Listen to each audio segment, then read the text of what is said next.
I would guess that one of the good things about this, you had some time off. Have you taken some vacation? Have you gone anywhere, traveled? Yeah. I wanted to get away from all the showbiz, crazy showbiz. Yeah. So I decided I'd go on a vacation, you know. Great. And I don't like to go to hotels because all my years of doing my nightclub act, I don't like hotels. Yeah. So I decided I'll go, you know, my buddy tells me, he goes, hey, you should go to one of them bed and breakfasts. You ever hear tell them? Yeah, sure. Yeah. The idea is you go there, it's a guy's house, and you live in his room, and then he makes you some breakfast. Right. Very Yeah. It's a thumbnail. Yeah, You know? that's it, sure. So I looked one up on the internet there, and I found one. I went to Vancouver Island, Victoria, which is beautiful. Wow. Oh, my Yeah. God, it's God's little country. And so I go there, and I look up my place where I'm supposed to go. I have it on a little piece of paper, and I knock on the door, right? And there's no answer. So I knock again, and there's still no answer. So finally, I look like in the window there, and there's an old man sleeping on a couch, you know? Yeah. So I bang on the door, ringing the doorbell, you know? So finally I hear like, hey, keep your pants on there, you know, from the inside. And he comes to the door, old guy, you know, but I'd say 80, 85 years old. Old Harold Delaney was his name. Harold Delaney. Yeah, nice enough gentleman, you know. And so I get in there and I says, well, I better go to sleep. There's no one else there, you know. Like, I thought it'd be like a whole bunch of people in different rooms, you know. Yeah. And it was just me. Yeah. So I go up and I go to sleep, and I'm ready to go to sleep, and a knock comes on the door, right? Knock on my bedroom door. Right. So I figure, uh-oh, old Harold Delaney wants to have sex with me there.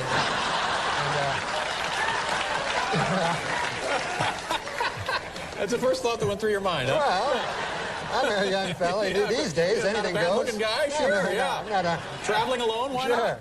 And, of course, I didn't come to Victoria to have sex with old Harold Delaney, you know? I came to do some sightseeing. Of course. Yeah. So then I hear him, he goes, well, you ought to play some Scrabble.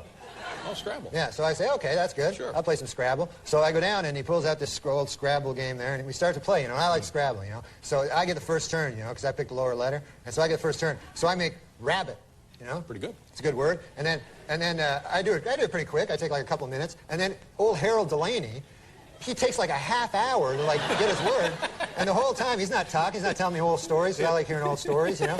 And instead, it was like for a half hour, it was just Harold Delaney going. So then after a half an hour of that, you know, I'm just sitting there. He comes up with his word. It's a hat. That's his word, yeah.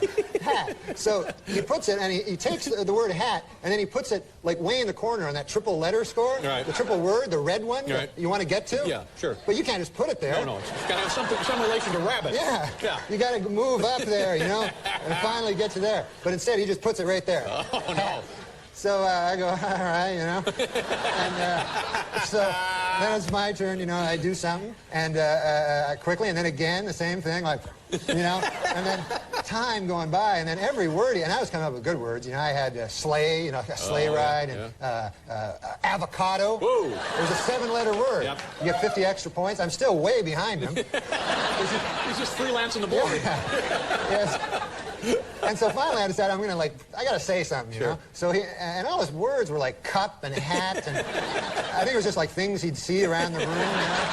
And so I'm playing excellently. I should be in the lead, but instead I'm like 1,000 points behind. And finally I got to say something, you know? So he puts a boot, you know, on this triple, and it really annoyed me because I was building towards the triple letter. And he just puts boot, and so I said, finally, I got to say something here. And I go, hey, old Harold Delaney there, I don't know, you can't put boot there. And then he goes, you never heard tell of a boot? So I go, no, I know what a boot is. I'm just saying. He goes, if a fella goes out there, has to wear a boot. So I go, no, I know I made avocado. I know a boot. You know? And it just took him forever. And also I noticed a weird thing. There were no blanks. You know how you have the blanks in the game, and it's always good to use any letter, right? Yeah. I realized there's no blanks in this game, and I figured old Harold Delaney must have, when he got the game, figured, what the hell is that, you know, and thrown it away. Can't use it. Yeah. Now, how was the breakfast? Did you have the breakfast? There was no breakfast. I got up the next day. I was so hungry from playing Scrabble all night. So he says, hey, Harold, how you doing there? How about some breakfast? And he goes, I've never been much for breakfast. So I go, oh, all right. So I go, I guess I'll go down to McDonald's and pick up some breakfast or something, Harold. And he goes, can you get me an egg McMuffin? It's crazy. Welcome everyone to Read Out. where we sometimes start with 5-minute norm clips because we can. Um, Thank you all for joining us. Today we have John and Christian, as always. Christian, how are you doing tonight? Doing well, man. Doing well. What are you drinking? Black coffee. Sorry, choice. James. There's Good choice. no Baileys in it or anything, bud. It's okay. We'll make it. It'll still keep you energized. John, how are you, sir? I'm doing well. Glad to be here. Excellent. What are you drinking? Well, I have Any Means Orange from Bang with the Superior Cock 10 on the inside. Whatever that does, I'm sure it's good. The doctors haven't quite figured out what all the chemicals do, but I'm sure at some point I'll be part of a case study. In like 50 years, we're like, no, this definitely caused cancer. So yeah, doing Fantastic. Yep. All right. Good deal. Good deal. I am munching on dinner, which is just popcorn tonight, which is fine by me because we got a show for you. Yeah, quite a packed agenda tonight. So I'm quite excited.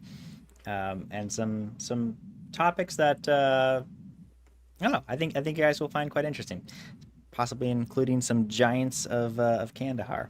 I'm curious if you guys in the chat have heard these stories before, because they've been floating around for a while, but they're fun. I am going to be drinking one of my favorites. It's just a easy drinking cocktail, and it is equal parts vodka. Oh, finishing off the bottle here, and Disaronno, which is an almond liqueur. And this, I believe, is called the Godmother. And it's very delicious. If you like, even if you don't like vodka, the almond liqueur is very flavorful. The almond comes through very strong, and is just balanced by the vodka. And I don't even mix it up. I just dump it in there, and it is delicious. So highly would recommend if you are in the mood for something a little bit on the sweeter side. And I'll be finishing off with some bourbon that I got in Colorado when I was there last week. This is actually made in Vail. It's quite good. I prefer the one I was drinking last week a little bit more to this, but they're both very good Colorado bourbons, doing the frontier proud. So that's what I'll be drinking tonight. So before we dive in, I kind of want to open up with just some things I've been thinking about, because this is we do a variety show here, but we do try to keep it somewhat theologically themed. So I want to start with just some things that I've been thinking about in terms of theology, specifically one question that I had that I just did a little bit of research on and was interested in the answer, so I thought I'd share it with you guys. Specifically on the sacraments. So we touched on sacraments, confession last week, and had a little bit of discussion, and so I think Christian is going to do some following up on some of the specifics that we talked about. But I had a question just around the sacraments in general when I was just thinking about it this week, in terms of how the Protestant and Catholic sects define the concept of sacrament, because one of the big breaks in Protestantism is that they reduced the sacraments from the 7 sacraments that were there to 2. And it's interesting when you look into the origin of those 7 sacraments before they were kind of dogmatically declared. It wasn't clear. You would have lists of many different sacraments. Some would include those 7, some would include just 5, some would include 9 or 10. And I think it was finally Peter Lombard who basically put together a compilation of all the different theological writings of the times on all the different topics that scholastic discussions that were taking place, and that became the standard textbook for theological discussion. And one of the things that he basically determined in this sort of scholastic method was that there are 7 legitimate sacraments, and so that's where that number came from, and persisted all the way until the Reformation. But then, at the time of the Reformation, the Protestants reduced the number to 2, to just baptism and the Lord's Supper. And one of the questions in my mind was, did they change the definition in reducing it? So they changed the criteria for being a sacrament and therefore reduced it to 2? Or did they keep the same definition and said, we don't actually think that these other 5 meet this definition, therefore we're going to cut it to 2? Because that would make more sense. That would allow for more sort of discussion and debate between Catholics and Protestants if the latter is true, whereas if the former is true, if they just change the criteria and the definition, or change the definition and then change the number as well, then that would actually really eliminate any use for conversation, because now we're just talking about, we're using the same word for two different things. So did a little bit of research, and I will read you the definitions. One is from the Catholic Catechism, and then the other one is from the Westminster Shorter Catechism, which will serve as basically what Protestants believe, although, you know, who knows, it's hard to pin down exactly. But the Westminster Confession and the catechisms associated with it are widely regarded as well, they're widely accepted in Protestantism. So the Catholic Catechism defines a sacrament as, this is from paragraph 1131. The sacraments are efficacious signs of grace instituted by Christ and entrusted to the Church, by which divine life is dispensed to us. The visible rites by which the sacraments are celebrated signify and make present the graces proper to each sacrament. They bear fruit in those who retrieve them with the required dispensations. So a heavy emphasis on, I'm going to actually share my screen because it's a lot of words here. I'll share this definition. Heavy emphasis on actually doing, they need to be lived out. They need to be done properly. I'm not seeing my notepad as one of the options to share, so I'll just have to, oh, here it is. There we go. All right, so that first definition is what I read. You can tell it talks about they need to be done properly. They need to be done incarnate. They need to be done physically. You can't just sort of think about them and act like there's been a proper dispensation of them. But then the Protestant definition is shorter in this case, but it's actually remarkably similar. So a sacrament is a holy ordinance instituted by Christ, wherein the sensible signs, Christ, and the benefits of the new covenant are represented, sealed, and applied to believers. And so if you look through, the Catholic one is longer and emphasizes sort of the proper application more than the Protestant one does. But a lot of the key elements, namely that it's instituted by Christ, that's a key part in both. And I think this is the big reason why you see sort of a reduction from 7 to 2, actually. And then the fact that there is real power being applied in the application of them, right? So it's, yes, the covenant is being represented, but it's also being sealed and applied to believers. And so there is actually something real that is taking place here, some power that is being administered in the practice of these sacraments. So there you go. You can do with that what you will. You can do more research. There are some differences here, but I think in the main, these are actually very similar definitions. And so the distinction between Protestant and Catholic ideas of what the sacraments are is not really coming from a different view of what the sacraments are supposed to do. There is a difference, but it's primarily coming from how do you apply this definition to the actual sacraments. And I think the biggest part here is the institution by Christ. I think the criteria for where Protestants see the sacrament as being instituted by Christ versus Catholics is Protestants have a stricter criteria. We feel like it needs to be pretty explicitly laid out by Christ, not just sort of something that's been passed down and then later brought to us by the apostles, and they would have presumably got it from Christ. But we need to be in Scripture clearly laid out and pretty explicitly so. So like the Lord's Supper is a great example of that, where Christ tells you, do this, and he tells you exactly how to do it. And similarly with baptism, he says to do this and do it, with this phraseology, in the name of the Father, the Son, and the Holy Spirit.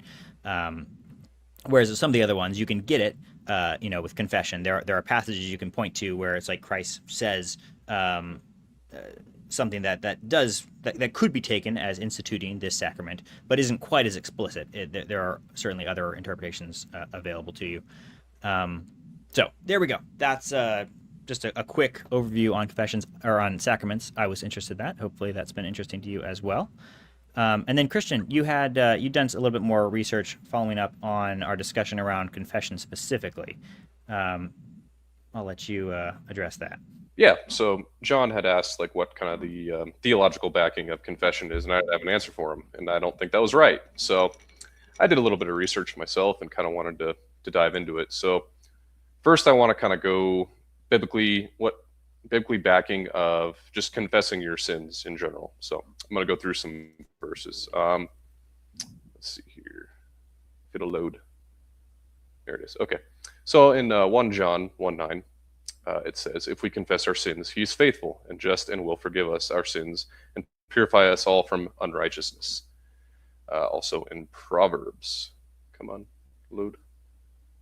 Proverbs 28:13, whoever conceals their sins does not prosper, but the one who confesses and renounces them finds mercy.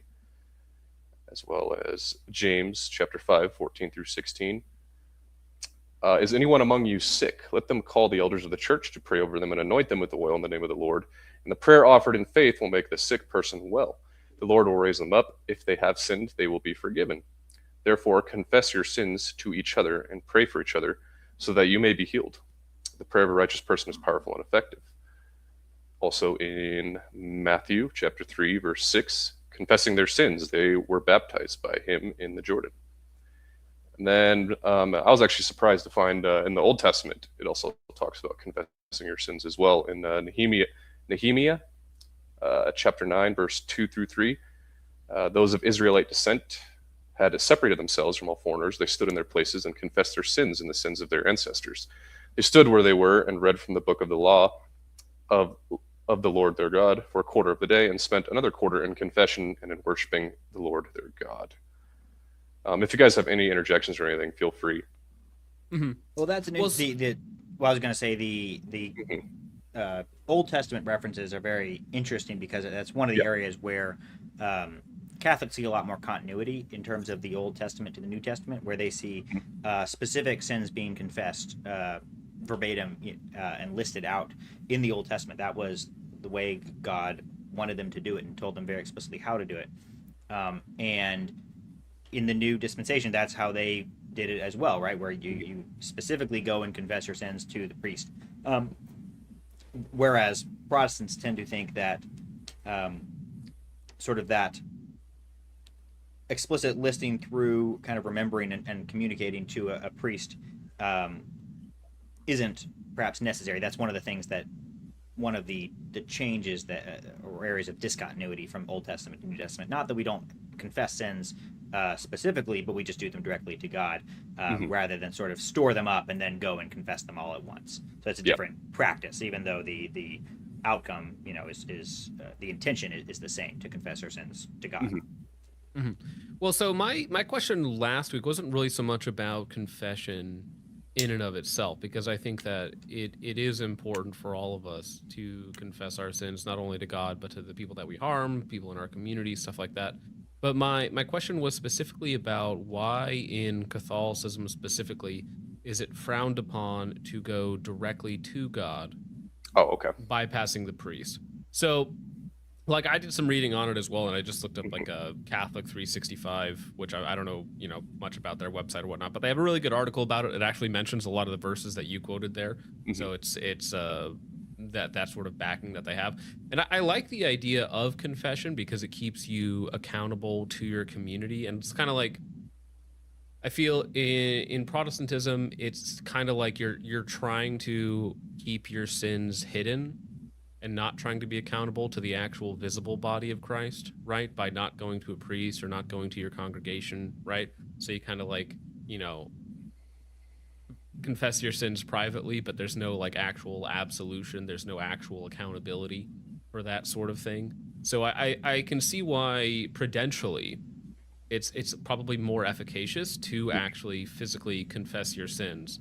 But I just don't, I understand that from like a prudential mindset. Like this is like what's like, are you really confessing your sins if you're just doing it privately in your home with no consequences? Are you actually even giving the chance to be accountable to the body of believers or to your priest or to your congregation, whatever it might be, if you're just trying to essentially hide it away, right? So I think Prudentially, it makes a lot of sense to actually physically confess your sins to a person here on earth. And of course, priests have that authority given to them by God and the apostles.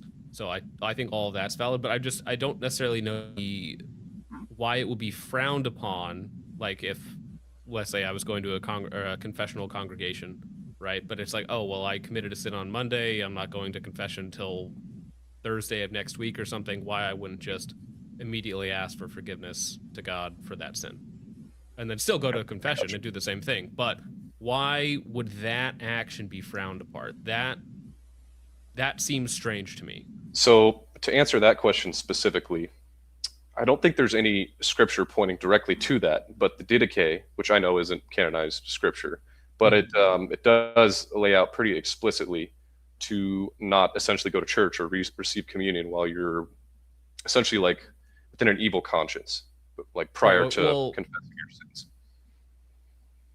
Right. But I mean, back then you would also be kicked out of church for like a year. Yes. If you committed adultery, right? And you would have to show up and then do your penance outside the church for like a full year, right? They called that the order of the penitents. It was literally like a group of people who weren't allowed to receive communion in their state of penance. Yeah. For like months to years. Yes. Yeah, it's fascinating. I didn't realize that, when you go to a Catholic mass, when it comes time to receive the Lord's Supper, ostensibly there should be a significant number of people that are not going up to receive the Lord's Supper for because they haven't gone to confession yet. Maybe I just wasn't looking around, but I certainly had never noticed that. And so is it pretty common for people just to ignore that rule or not even know about that? I just think they're unaware of it, to be honest with you. I think it's just due to ignorance. Yeah. But I was going to bring something else up that you had asked, John, but it slipped my mind. But anyway, that was just the first segment that I kind of wanted to go over to justify just confessing your sins in general, whether that be to God, to Christ, to a priest, whatsoever. So Catholics do like a mass confession to God before mass called the penitential rites. It's called the Confiteor prayer, which I can, if you guys want, I can pull it up and read it. But essentially, it is a mass confession of all the individuals attending mass to prepare for the Eucharist and the consecration of the Eucharist. All right, because confession itself used to be quite a bit different too, because it used to be public within the congregation itself in the early days. Right? For the first 4 centuries, yes, it was a very public confession. Public confession inside of the service, which is like, be very awkward, right? It's almost like unthinkable nowadays that you would just be up there doing that in public. But that is the way that the church operated for hundreds of years. And I don't know about you, John. I was going to say, in Protestant in circles I grew up in, it was pretty clearly explained that when you sin against God and against man. And in order to be made right, in order to be reconciled, you need to pursue both of those avenues. And so if you sinned against someone else, you go and ask their forgiveness personally, which it would involve confession, right? And if you sinned, and every sin is against God, and so you always accompany an apology to your sibling or your friend or your parents with, a prayer asking forgiveness that you would do in private. So there was always this to one another aspect of it, right? No, as well as the prayer to God. But a lot of sin is personal, though. Is personal, right? yeah. It's lust, greed, sloth, whatever it might be. It's not necessarily affecting someone else directly, but if you just pray in your quiet little room, nobody else is aware of what's going on. There's right. And so like me, somebody who's never gone to a confessional church, being raised like a Southern Baptist basically, I look at people who have a confessional history and I'm like, that's something that like was sorely lacking in my upbringing. So like whenever I was a part of like youth missions or something like that, we would do like an interview process with some of the elders or the pastors, right? And which was not kind of like a confession, I guess. It's basically like, what are you struggling with? Like, what's going on in your life? Like that sort of thing, but it wasn't a regular occurrence or something more formulated, right? It was just sort of maybe a once a year type thing. And, Martin Luther, who had a really hard time with confession, that was one of the sort of things that he struggled with in terms of leading up to the Reformation was how to do confession right. You know, he never felt reconciled. Because the motto of the time, which was basically accepted, and I think to some degree is still accepted, sort of, is do your best, and God will bless you, and God will do the rest. Basically, kind of God helps those who help themselves in a way, and basically Luther felt he being introspective, being perhaps, you know, compulsive and OCD and whatnot, but we don't need to psychoanalyze him. But it's pretty clear that he had a troubled conscience, not because he was, you know, constantly sinning in egregious ways that no one else was, but because he was trying to do everything right, and knew in his heart of hearts, as I think all of us really should know if we truly analyze ourselves, that we still are corrupt, and even the good things we try to do often have an element of bad intention or selfish intention, and it's hard to truly you know, confess everything rightly, and live rightly, and to really do your best, to do even your best, whatever that is I think, if we're honest, a pretty agonizing task, and perhaps too tall of an order, and that's what Luther was really struggling with. So he had a hard time with confession, but even he realized that, like what you're saying, John, that you can't just ignore the element of confession, that's actually an important part of our faith life, and we shouldn't just have private sins. And so Luther did not want to get rid of confession as a sacrament. He actually kept 3 sacraments, confession being one of them. He just had confessed to one another, basically, you know, as part of the priesthood of all believers sentiment. You could confess. It didn't have to be directly to a priest. It could be to just simply other believers. But he also was against that idea of just private sins. And I think that there's a lot of wisdom there. And it's good to know just the context. This is coming from someone who really struggled with that sacrament, knowing how to apply it correctly. But he still saw it as being very important. He didn't just want to get rid of it because he found it hard. And maybe I did mislead you a little bit, John, as far as the Catholic perspective when it comes to confession and confessing your sins to God. 100% confessing your sins to God is biblical. Catholics do that as well. I'm going to get into it in a second as far as like the biblical verses supporting like the authority and structure of confession. But I just think a lot of denominations are missing out on that aspect of it, the structured and authoritative part of confession. Yeah, 100%. So let's see. So 2 Corinthians 5:18. All this is from God, who reconciled us to himself through Christ and gave us the ministry of reconciliation. John 20:21 through 23. Again, Jesus said, "Peace be with you. As the Father has sent me, I am sending you." And with that, he breathed on them and said, "Receive the Holy Spirit. If you forgive anyone's sins, their sins are forgiven. If you do not forgive them, they are not forgiven." Let's see here. I know Catholics love this one. I think that's the official passage that basically is considered sort of the instituting passage, the one where Christ institutes that sacrament. The ministry of confession, yeah. Mm-hmm. And I know Catholics love this Bible verse, but Matthew 16:18 through 19. "And I tell you that you are Peter, and on this rock I will build my church, and the gates of hell will not overcome. I will give you the keys of the kingdom of heaven. Wherever you bind on earth will be bound in heaven. Whatever you loose on earth will be loosed in heaven."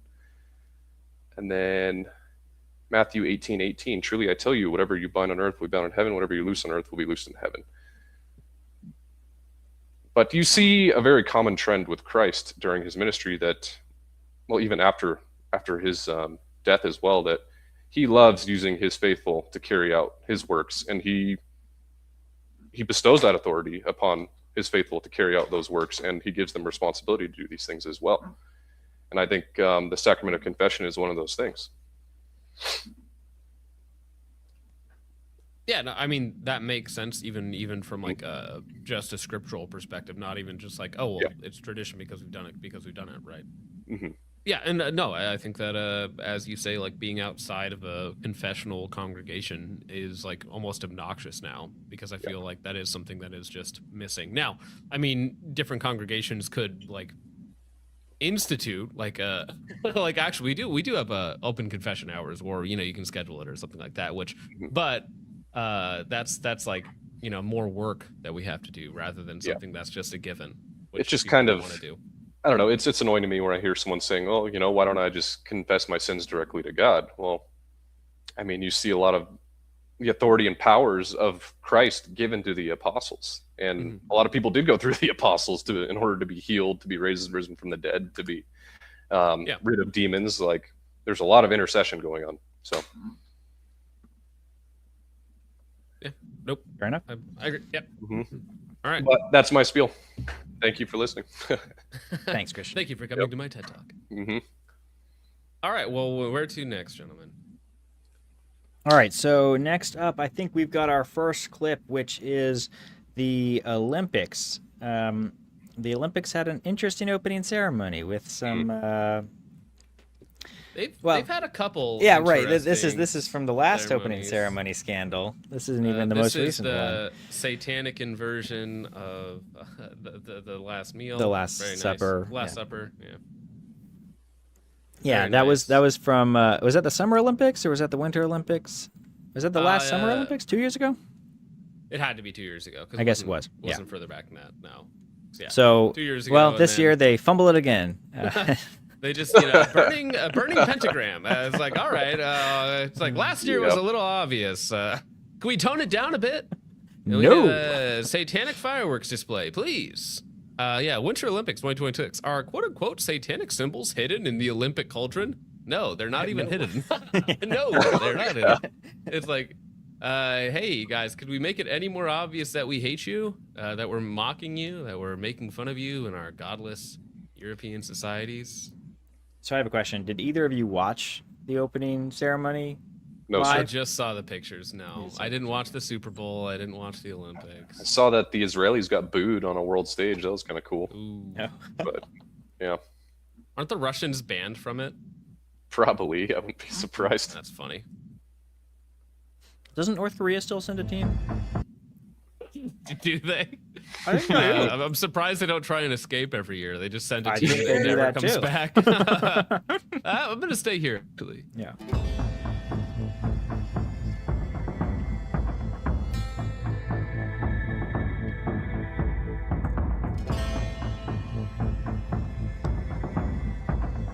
Now, it's hard to tell in that picture, but I believe when it's lit up, it's much more obviously a pentagram. Like, Well, and when There you it just look at looks like a it bunch of from the intersecting- front, right. yeah, and it's pretty obvious that the ones that line up. Flaming symbols and fiery Yeah, how nice. And it's like, somebody intentionally was commissioned to do all this stuff, right? And some people say, oh, things are just accidental and that's just, you're just conspiracy brained or whatnot. But I'm like, no. Somebody got paid like lots of money to design and come up with this stuff. And then you just look into some of the quote unquote art that these people make. And you're like, yeah, I don't think this is coincidence anymore. It's like, the Rothschilds' favorite artist just really likes depicting murdered people and, rape and violence. It's really weird what sort of art these guys are into. This is crazy. visual misinterpretation. Let's break down what actually happened and why this ceremony has everyone talking.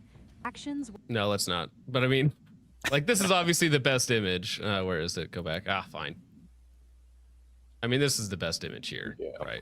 With the fireworks and everything, yeah. But there's Yeah. one where you can see, you can see the pentagram. How it's definitely, it's lit up more than It's the rest highlighted. of the ball. Yeah, it's definitely highlighted. Yeah, and it's designed intentionally to be highlighted in that way, So I mean, like, and this is the front view. This is, you have the Arc de Triomphe there or whatever that they're all gathered around. Yeah, I wasn't aware that there was one in Milan, but yeah. Yeah. I mean, it looks similar. I don't know if that's its actual name, but it's that type of thing. The only one But, I've been yeah. to is the one in Vegas. Oh, yeah, it's surprising that they have a little bit of everything in Vegas. That's- But yeah, no. Are you a Olympics fan, James?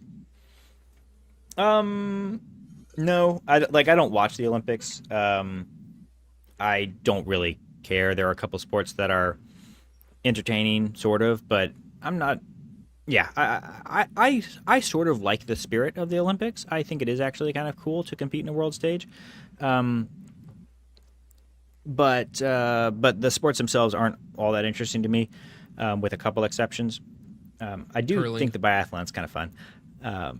But Norm Macdonald talked about the biathlon, how he didn't give it by name, but The biathlon is the one where you ski and then you shoot like Shoot. a 22. Yeah. Oh yeah. And Norm's like, you ever see those sports where they just combine two very different activities? Like, here, let's run a marathon and then fish. All right. Very, very different. Very different. But no, I mean, I think that I also like the idea of it. Like back in the day, you get all the different countries together to compete in sports for like who's the best at, whatever this is. And it's kind of like a sense of national pride. It's like rooting for a football team that's actually like, from your nation or something like that. But now in modern day, it's like the French team is very African these days. Right. Well, that's it's one of like, my complaints. There's no like national pride. It's just like everybody's just this, Well, and our team goes and then just trashes America, which should be illegal. I mean, you should have to sign a waiver saying, hey, I will not speak bad about the country I'm representing. At least we should have them sign a waiver. Yeah, all the other countries, they can trash their country. They do so it's whatever fine. they want. But yeah, but that seems yeah, strange. it's like it is just totally ridiculous where you'll have these Olympians, I mean, multiple Olympians, making high profile statements about how they don't represent all of America, or it's just stupid stuff. And Anti-ice it's like, protest, no. Yeah. whatever else that they're talking Get him about. out. Now, Call him back. Put him in jail. I have to defend the one skier who was talking about how much he hates ice. I mean, come on, like he's a skier. Ice on the slopes is true. not a good thing. I get it. It may have been a like, misunderstanding. tensions are high. Yeah, he was just really, really upset about the snow conditions. All right, that's all. The word guys. ice just triggers him. Yeah. So, no, but yeah, I think anytime you get these sort of like world organizations to come together and do something, like in the modern era, it's almost always for something nefarious, or there's, hidden messaging or meaning behind the stuff that they do, because it's all sort of like, I mean, it's not even like trying to be hidden. Right. It's pretty obvious what they're doing. They're making fun of you. They're mocking you. They're mocking, I guess, the world as it was, and they're kind of flaunting it in your face, all of the degeneracy and how much they hate you, and their value structures, right? Yeah. Christian, do you like the Olympics? No. I've never watched an Olympic ever in my life, nor do I watch sports or really much of TV at all, but yeah. Yeah, that's good. I mean, So I think the Olympics, like in concept, are cool. Like, I think if it was done in the correct manner, it would, kind of institute like national pride amongst the worldwide populace, and it could probably be a good thing, or it was a good thing. But yeah, now it's just. I think a lot of people pushing don't it. realize. I was gonna say I think a lot of people don't realize how modern the Olympics are in terms of their current institution. Mm-hmm. It's mid 20th century when they brought it back, to style after the old Olympic Games from ancient Greece. But it's not like this has a long and storied tradition. Really, it's less than 100 years old, and yeah, in many ways there are some kind of nefarious reasons for bringing it back to some degree, and I think it does sort of legitimize countries that probably shouldn't be legitimized. But I think that downside is overall outweighed by the chance to go and show up all these other countries. I think that's kind of cool, with our athletic prowess. But it does annoy me when I am watching any particular, individual sport, and it's like, oh, there's an Asian woman on the screen. That must be someone from China or Japan. It's like, oh no, that's the U.S. contender. It's like, oh, wait a second. And then all these other countries will send, because we're a bit of a melting pot. I'm okay with that. But what's really frustrating is these other countries will send their competitors to the U.S. to train, and then go compete for the other countries. It's like, no. If you're training here, you shouldn't be competing if you're not a citizen, but you shouldn't be training here if you're going to compete for another team. And we'll have people that will do that all the time. It's very, very common, and that's just ridiculous to me. Well, isn't that a thing with certain, like, I don't know, soccer players or something, where they aren't native to a place, but they train there, so they play with that world team because they have a higher chance of winning, or something like that? There was like controversy because one of them was like not playing for his actual nation, so that he could actually win a world championship or something like that. There's all sorts of weird shenanigans like that. Wouldn't surprise me. Yeah. So, Well, I mean, anyways, I think it's athletes putting it's ego complicated. over their country is not a foreign concept. All right. Well, we could talk about e-girls and their destructive tendencies. Let me see if I can find that screenshot in this video. This one right here, dude. It's the Sarah Stock situation. Did you want to go to this, or did you want to go to Kandahar Giants first? No, this is good. We should go to Let's this. Okay. All right. Well,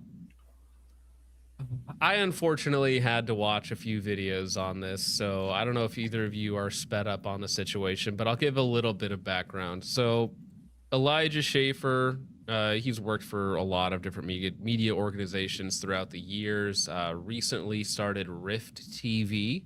Where he Right. hosted the Tim Gordon Jay Dyer debate. Yep, that was on Rift TV. That was one of the big debates that they had. It looked like they were going to go places. It looked like they had a really solid foundation. You know, Elijah Schaffer's always been a little bit of a erratic personality. There's lots of allegations with him going back probably over a decade at this point. He's been around for a minute. But yeah, so that started to fall apart, and then he started really vague posting and schizo posting. I don't know if you guys saw a lot of the things. He was like, oh, people are going after me. They're stealing my stuff. I've been kidnapped. Just wild stuff. And it's like, what's going on here? And, well, at one point he was like, oh, they've taken my kids from me. My wife's gone. Like, I can't find them. I can't contact them. And it's like, well, no, that's not exactly what happened. Elijah Schaffer's wife left him and took the kids because it was revealed that while they were married, he had been cheating with Sarah Stock. Now, fortunately, I had never heard of Sarah Stock before this at all, because she is a Tradcat e-girl. Now, I think those two things are like disqualifying. Like, I don't think you can have those two things together. I don't think you could be a traditional and an e-girl. But it turns out that Elijah was having intercourse with her up until the day that she was engaged with her boyfriend. And then the day that she got engaged to her boyfriend, that's when she broke it off with Elijah. And there's lots of allegations in here, and it also has to wrap around with, of course, Milo Yiannopoulos, because this is like, I don't know, how would I describe Milo? He's a troublemaker, he's flamboyant, but somehow everybody talks to him, and I don't know how. I feel like not the type of guy I would be giving a lot of inside information to. So he comes out and he texts Elijah, and he's like, you should probably leave the internet for a couple weeks, and your wife should hear it from you, or something like that. Or no, talking to Sarah Stock, he said your husband should hear it from you first, because she did have her wedding blessed by Pope Leo himself, which is, Christian, can you tell me about this? Is this a normal thing that some Catholics can do, like to have their actual wedding blessed by the Pope? So I'm somewhat familiar with this tradition, actually. Go for As it. I understand it, if you're going to meet the Pope, then you put on your wedding outfits. So this isn't like actually at their wedding, but you just put on your wedding dress, put on your tuxedo, and then you have them ask him to give you a blessing. And so you'll see this happen whenever there's sort of a greeting line for the Pope. Some people will be wearing their wedding attire, which is kind of this cool thing. Yeah, like Trent Horn had his marriage blessed as well. No, that's cool. That's cool. Good for them. But unfortunately, of course, she lied to her husband the entire time. He thought that she was a virgin. She was very much not that thing. She had sex with Elijah the first time that they ever met, which was a long time ago, and had relations continuing on. So, I mean, not to cast aspersions on some of her other activities, but it is unlikely that she was chaste in her other activities before meeting with that. So I feel terrible for this guy. Yeah. This guy had his whole world like flipped upside down while they were dating, and while he is doing the right thing, his he girlfriend, public at all? Not as far as I'm aware. I mean, because Sarah Stock was really only becoming popular in the last like 6 months or so. I mean, she only has like 15,000 subs. She might be a little bigger on X or Instagram or someplace like that. But she did a couple debates, only because I had to look it up today. She did a couple debates with like Not So Erudite and a few other people that were like, large public debates with other e-girls. I think she's been on the Whatever podcast as well. At some Did you point mean in time. not so erudite? Erudite? Erudite? Is that how you pronounce it? I don't know. Not so Erudite's a word. I've never That heard of girl. erudite. Erudite. Well, whatever that word is, all right? I'm Candace Owens maxing, all right? I'm Candace maxing right Yeah. now, okay? Now, allegedly, I don't know the truthfulness behind the statement, but allegedly she had an abortion as well. There's allegations Yeah. of that there was a pregnancy scare with Elijah, who is married with kids, right? While she's engaged to somebody else. So obviously that's problematic. So this trad cat e-girl cucking her fiance has an abortion, which is just a sentence that should never be formulated, right? That just nobody should be even able to say that sentence. It just shouldn't happen. But if you want to get some more of the deets, it's a wild situation. The Elijah Schaefer situation is crazy. What in the world is going on with Elijah Schaefer? Well, long story short, Elijah Schaefer had an affair with Sarah Stock. Sarah Stock being a recently rising to prominence e-girl in the conservative side. See, this is the thing. Conservative e-girl. How to ignore the feminist hags and get married young. That sounds like nice, right? That's probably a good message for young women. But unfortunately, like I don't know, is there a good female influencer online, like a sub 25-year-old female influencer online? Is that even possible? It's kind of Like, an oxymoron, honestly. Good women Yeah. exist, but I don't know if they're terminally online. Yeah, those good women aren't running influential YouTube channels and social media accounts. That doesn't coincide. So it's hard as for a woman to not fall into this category, right? Because women appear publicly, they immediately get, people have eyes and people notice if they're pretty, if they're not, so people they get pigeonholed. And so they can fall into this kind of e-girl category without even really trying. And then if they want to be successful, they will often lead into it. However, the trad wife concept specifically, as I understand it, is just porn. It's just, not explicit, but it's fetishized, and it's just male fantasies played out, right? And very often they're just that. Lauren Southern, who's a fascinating figure, who I've always actually really liked, even when she was kind of less mature than she is now. She's been through it all basically, and started very young, and so kind of went through it all when she didn't have the knowledge or the understanding of what was really going on.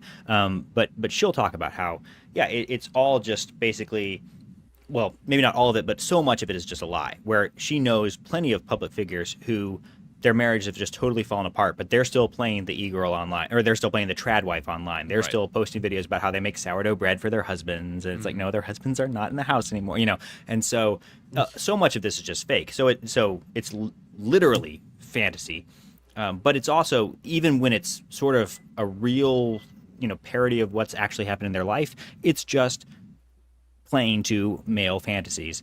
Of what they would love in a godly Proverbs 31 woman or whatever. So it's all just essentially porn, in the same way that these smut books for women, or even just like rom-coms, something that's not super smutty but is emotionally smutty, where it's playing to female fantasies about finding the rude guy who ends up, they can fix him, or finding the guy who just falls in love with her at first sight. All these female fantasies that you'll see in these rom-coms. It's the same kind of thing, where it just plays to female emotions, plays to their fantasies, and they're much more emotionally stimulated, whereas men are much more visually stimulated. So men turn to much more visually stimulating porn, but they also have desires and emotional desires, and that's what the trad wife phenomenon is trying to capture. It's trying to capture these men that have a particular desire. Some of it is valid, but much of it is exaggerated in how it's played out in these trad wives. And and for the most part, these women don't really exist, and they don't really exist in this way, and you probably wouldn't want them to exist in this way even if they were real. It's all just it's just hyperbolic in every sense. Right. I kind of get it. Like, if I was an evil mastermind, or let's say a benevolent mastermind, and I was like, I need to re-propagandize women and men to be attracted to something different. Like, would I pay a fleet of conservative e-girls just to pretend to promote like motherhood or families or these things, even if they weren't actually living up to it. But would I sort of try and like flood the internet with counter propaganda in a way? Because I've seen people make that argument. It's like, it's not really relevant. At least they're not like, they're promoting something that's good, even if it's like completely fake. But I mean, I don't know if I personally buy into that argument. Because yeah, I think these people are almost often vague. Once they fall into the trap of like overstimulating your like narcissistic tendencies by, you know, likes, comments, whatever it might be for these women, I feel like it's difficult for men, but I feel like men or women are more socially stimulated in that way. So a constant cycle of, if you're a conservative e-girl and you're like mildly pretty, you're going to have a army of simps after you the entire time. Right? So I feel like if you're attracted to that sort of thing, if that's something you want to do, inversely, you're going to be really good at it and get all that attention that you're wanting, and then it's going to lead you down a bad path. Yeah. Of the right-wing space, and who recently and very publicly had a Catholic marriage that was blessed by the Pope. And where we find ourselves now is swimming in the mess of a Milo Yiannopoulos dossier that has dumped out a bunch of contents that quite literally nobody was ready for. Now, part of why it's so insane was just how chaotic the information was coming across the feeds as it was happening. And this was due to the fact that Elijah Schaffer had posted and then deleted multiple posts in a row. Atlas Thugged? That's funny. Atlas Thugged, yes. Yeah. Yes, Atlas Thugged. The posts were pretty alarming. The first of which talks about how he does not know where his wife and kids are, finding them as missing.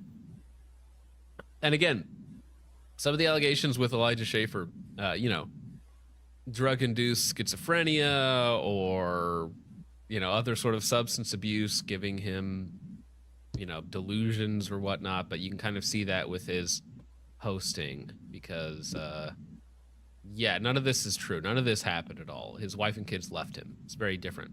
Persons, they've gone missing, and that enforcement confirms that someone in their household set him up. They planted drugs. And he also says there'll be a public trial by the FBI. Then we get a second one that says he was a victim of serious targeted felony crimes, that he's not suicidal, and that they've kidnapped his family and stolen his money. Then there, the last line, believe the FBI is trying to destroy my life and kill me. And perfectly describing how most people were feeling in the moment, she says, I have a horrible suspicion that Elijah Schaffer has killed his family with the gun he claims is stolen. Now, keep in mind, while this is going on, I'm only catching this by seeing some of the memes that are making fun of what's happening. So as I'm trying to catch up to what's happening on the timeline, you're seeing these memes just like this.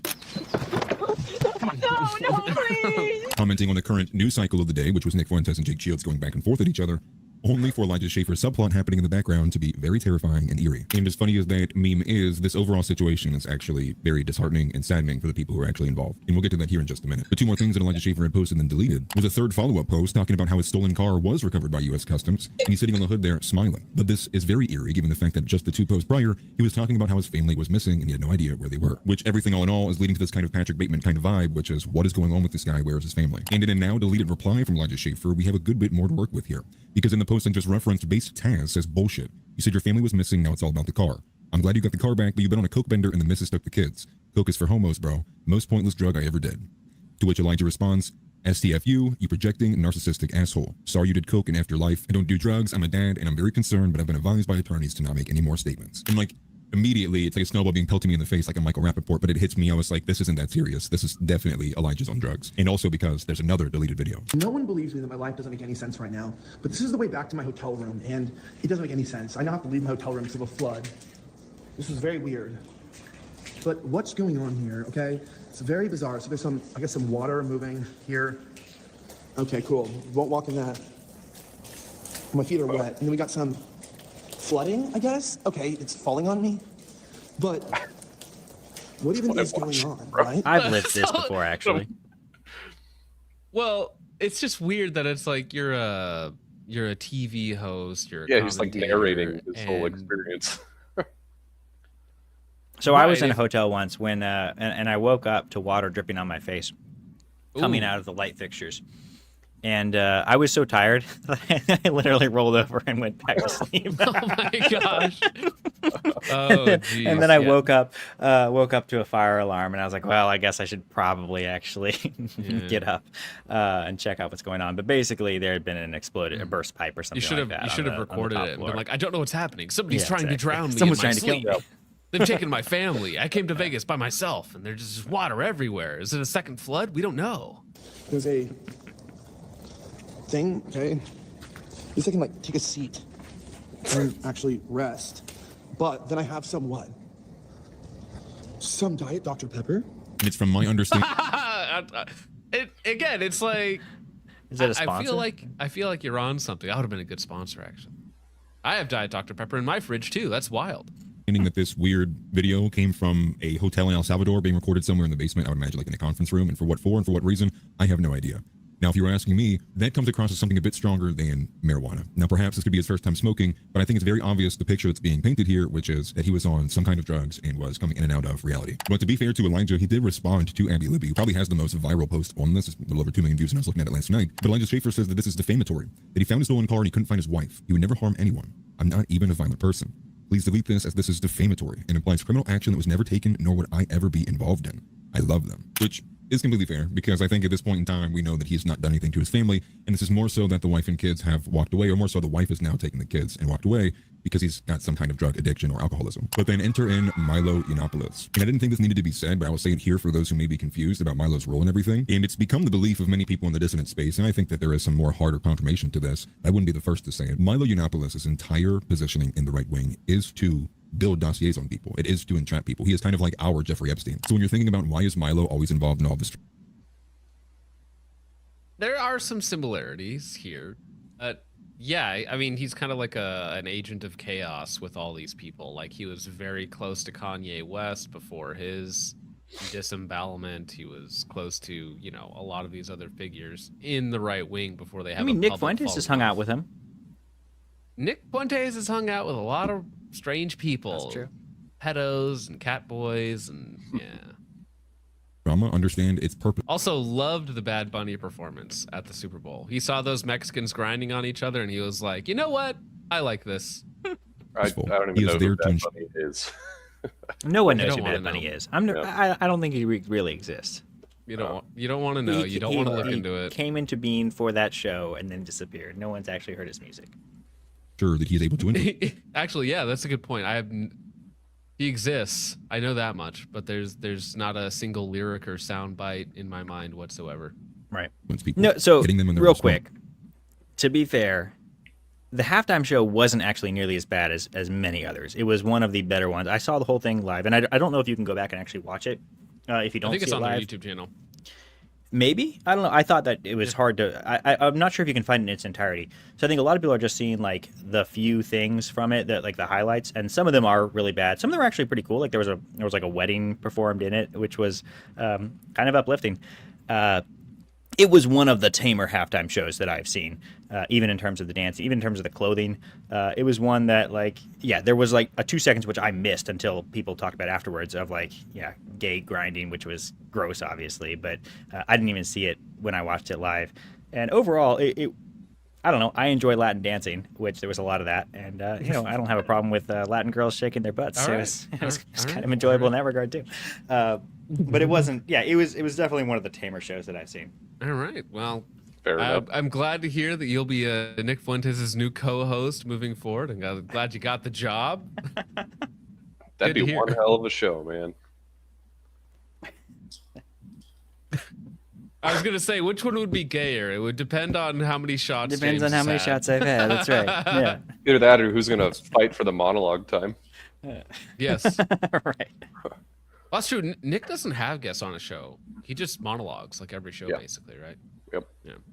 And this is where Milo enters in on this story, and where Sarah Stock becomes a lot more relevant. So Milo Yiannopoulos comes out swinging, saying that he's in touch with Elijah and told him to get off the internet for a couple weeks and go to rehab. And it's inside these messages we can find a bit more details about what is actually going on. And so you'll see here at the top, one of these top messages is that Milo is saying that he has seen a dossier that someone put together, and that someone, I would imagine, is Milo, but who knows? However, I will add in this third message here from this message from Milo, it leads me to believe there may be even more that we don't know as of right now that is involved with Schaefer. And it's in the sense here in this third message. As far as I can see, drug addiction is the only card you have left to play.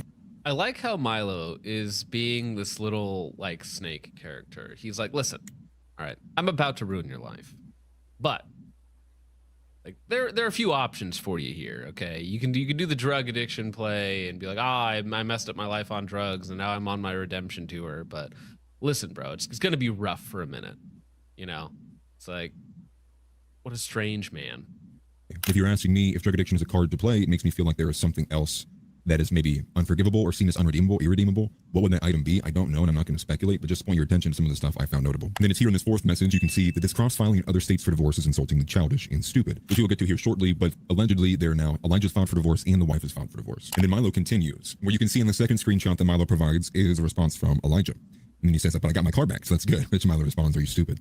And it seems that they are talking past each other, if you will. But it's in this response from Milo to Elijah, you get a lot more in one small text message. It says right here at the bottom, there is a dossier being circulated that reveals all the details about Rift's collapse, which Rift TV, Elijah's company, his drinking and substance abuse, the affair with Sarah Stock, treatment of his wife, sexual habits and perversion, and alleged prostitution. And then he finishes by saying your wife filing for divorce and then you filing back in a different state so you can make out that you dumped her. And there has been a filing that was corroborated that came out of Florida that does show that Elijah did file.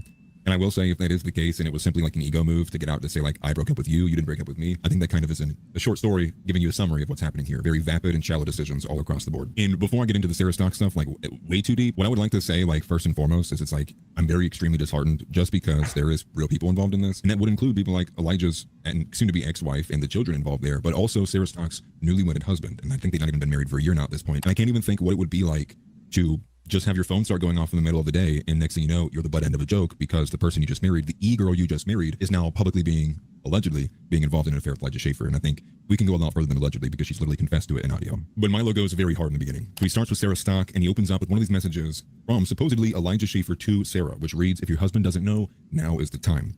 I understand that you won't see it like this for a long time, but as you can see from the above, it is better for everyone that things come out in one burst today instead of metastasizing over weeks, which is just a crazy message to send to somebody. But I also kind of agree. I think that if Sarah would have handled this in private, it probably would have went a lot better than the whole world now finding out the way that they did and the husband probably being blindsided the way that he did. And the reason why I'm putting such emphasis on this and the reason why it's very disheartening to talk about is because while I was covering this, I saw a post from Solar Queen. Man, imagine going from winning the lottery, right? Being a young man, finding an attractive wife, allegedly being chased, getting married, getting blessed by the Pope, you locked it down, and then figuring out that it was all a lie. Yeah. You thought you made it. You thought you had Well, it. Now, I the mean, good news is, I think he's got a great case for annulment. Oh yeah, for sure. I don't think this was a real marriage. So, you know, from his perspective, he just had some hopefully great sex for a year, and now he gets to go and have an actual marriage.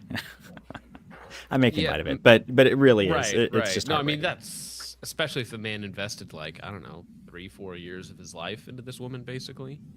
You know, I don't know. Do you guys think there is something that you could reconcile here with this? Would you even want to pursue something like that? Like, what are your guys' thoughts on this? I'm fortunate enough to never have experienced anything like this, so I don't even know. I don't know how you ever trust this woman again.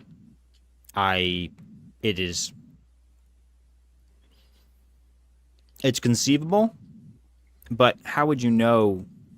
Yeah, this is pathological. At least it would seem that way. I mean, there's something sort of common about it as well, but the fact that she was still doing it all the way up to their wedding, went through with it. I mean, there's a certain amount of shame, just natural shame, you know, good shame, that would, I guess, keep her quiet. So maybe maybe that could be the reason for her lying like this, not just out of a love of the game of lying. But it's really impossible for him to know. And it would be basically impossible for him to know if she was actually contrite. And like I said, there is great grounds for an annulment, annulment by fraud in the government's eyes, in the eyes of the church, where this is a fraud that is perpetrated on him. So I think he has absolutely no duty to try to reconcile it. But it is possible. Certainly, all things are possible. And if he really did love her, he could, basically be just simping at that point. But it is. I can understand maybe that could be seem like an easier path, but I don't see how he could possibly trust her ever again, or at least not for a very long time after she's done a ton of work to regain that trust. And even then, it's such a betrayal. Oh yeah, that entire foundation of their relationship was just built on lies. So yeah. I mean, it's extremely hard to reconcile that. But I mean, there's a lot of things you can look for to avoid things like this. I mean, I personally would not. John just starts laughing. Is the woman online? Red Yeah. flag number one. Yeah. Yep. Any sort of social media following, you probably want to avoid her. Well, but how would that work in Catholicism? Is there a special way to have a marriage annulled within the faith itself, or Yes. Yeah. Okay. Mhm. So yeah, like James kind of already explained a little bit, but it pretty much is just the marriage was null to begin with. It was never a valid marriage, so that's what. Yeah. Yeah, if you enter into the marriage under false pretenses, it's considered, if you can show that in the court of the church, then it's great grounds for annulment. In the same way that you can get an annulment in the government's eyes as well, which is different from a divorce. A lot of people don't pursue it these days because you can get divorced so easily. But I mean, I know someone who's had their marriage annulled. Legally because of fraud, because she married someone who was lying to her, and it became clear years later, and ended up annulling it. Interesting. Yeah. But yeah, I can only imagine being in this guy's shoes. Like you were saying, you think you won the lottery, you got this trad girl influencer, and then she's been cheating on you the entire relationship. It's just, I don't know, it's disheartening. Like there's still a lot of good men out there that haven't, really experienced dating, marriage, and whatnot. But it's things like this that harden men's hearts, and ultimately leads them to being. It does things to a man. Yeah, it does. I mean, if you, at this point, you've been lied to your whole relationship. Even if you try to reconcile in some way, wouldn't that be like emasculating because you're almost simping after her because she's hot? Yeah, I don't guess? see how. Not for her personality. Not for her, like, her moral character. It So would, they've it heard would through the seem grapevine that degrading. Yeah. he has now been involuntarily assigned to a psych ward.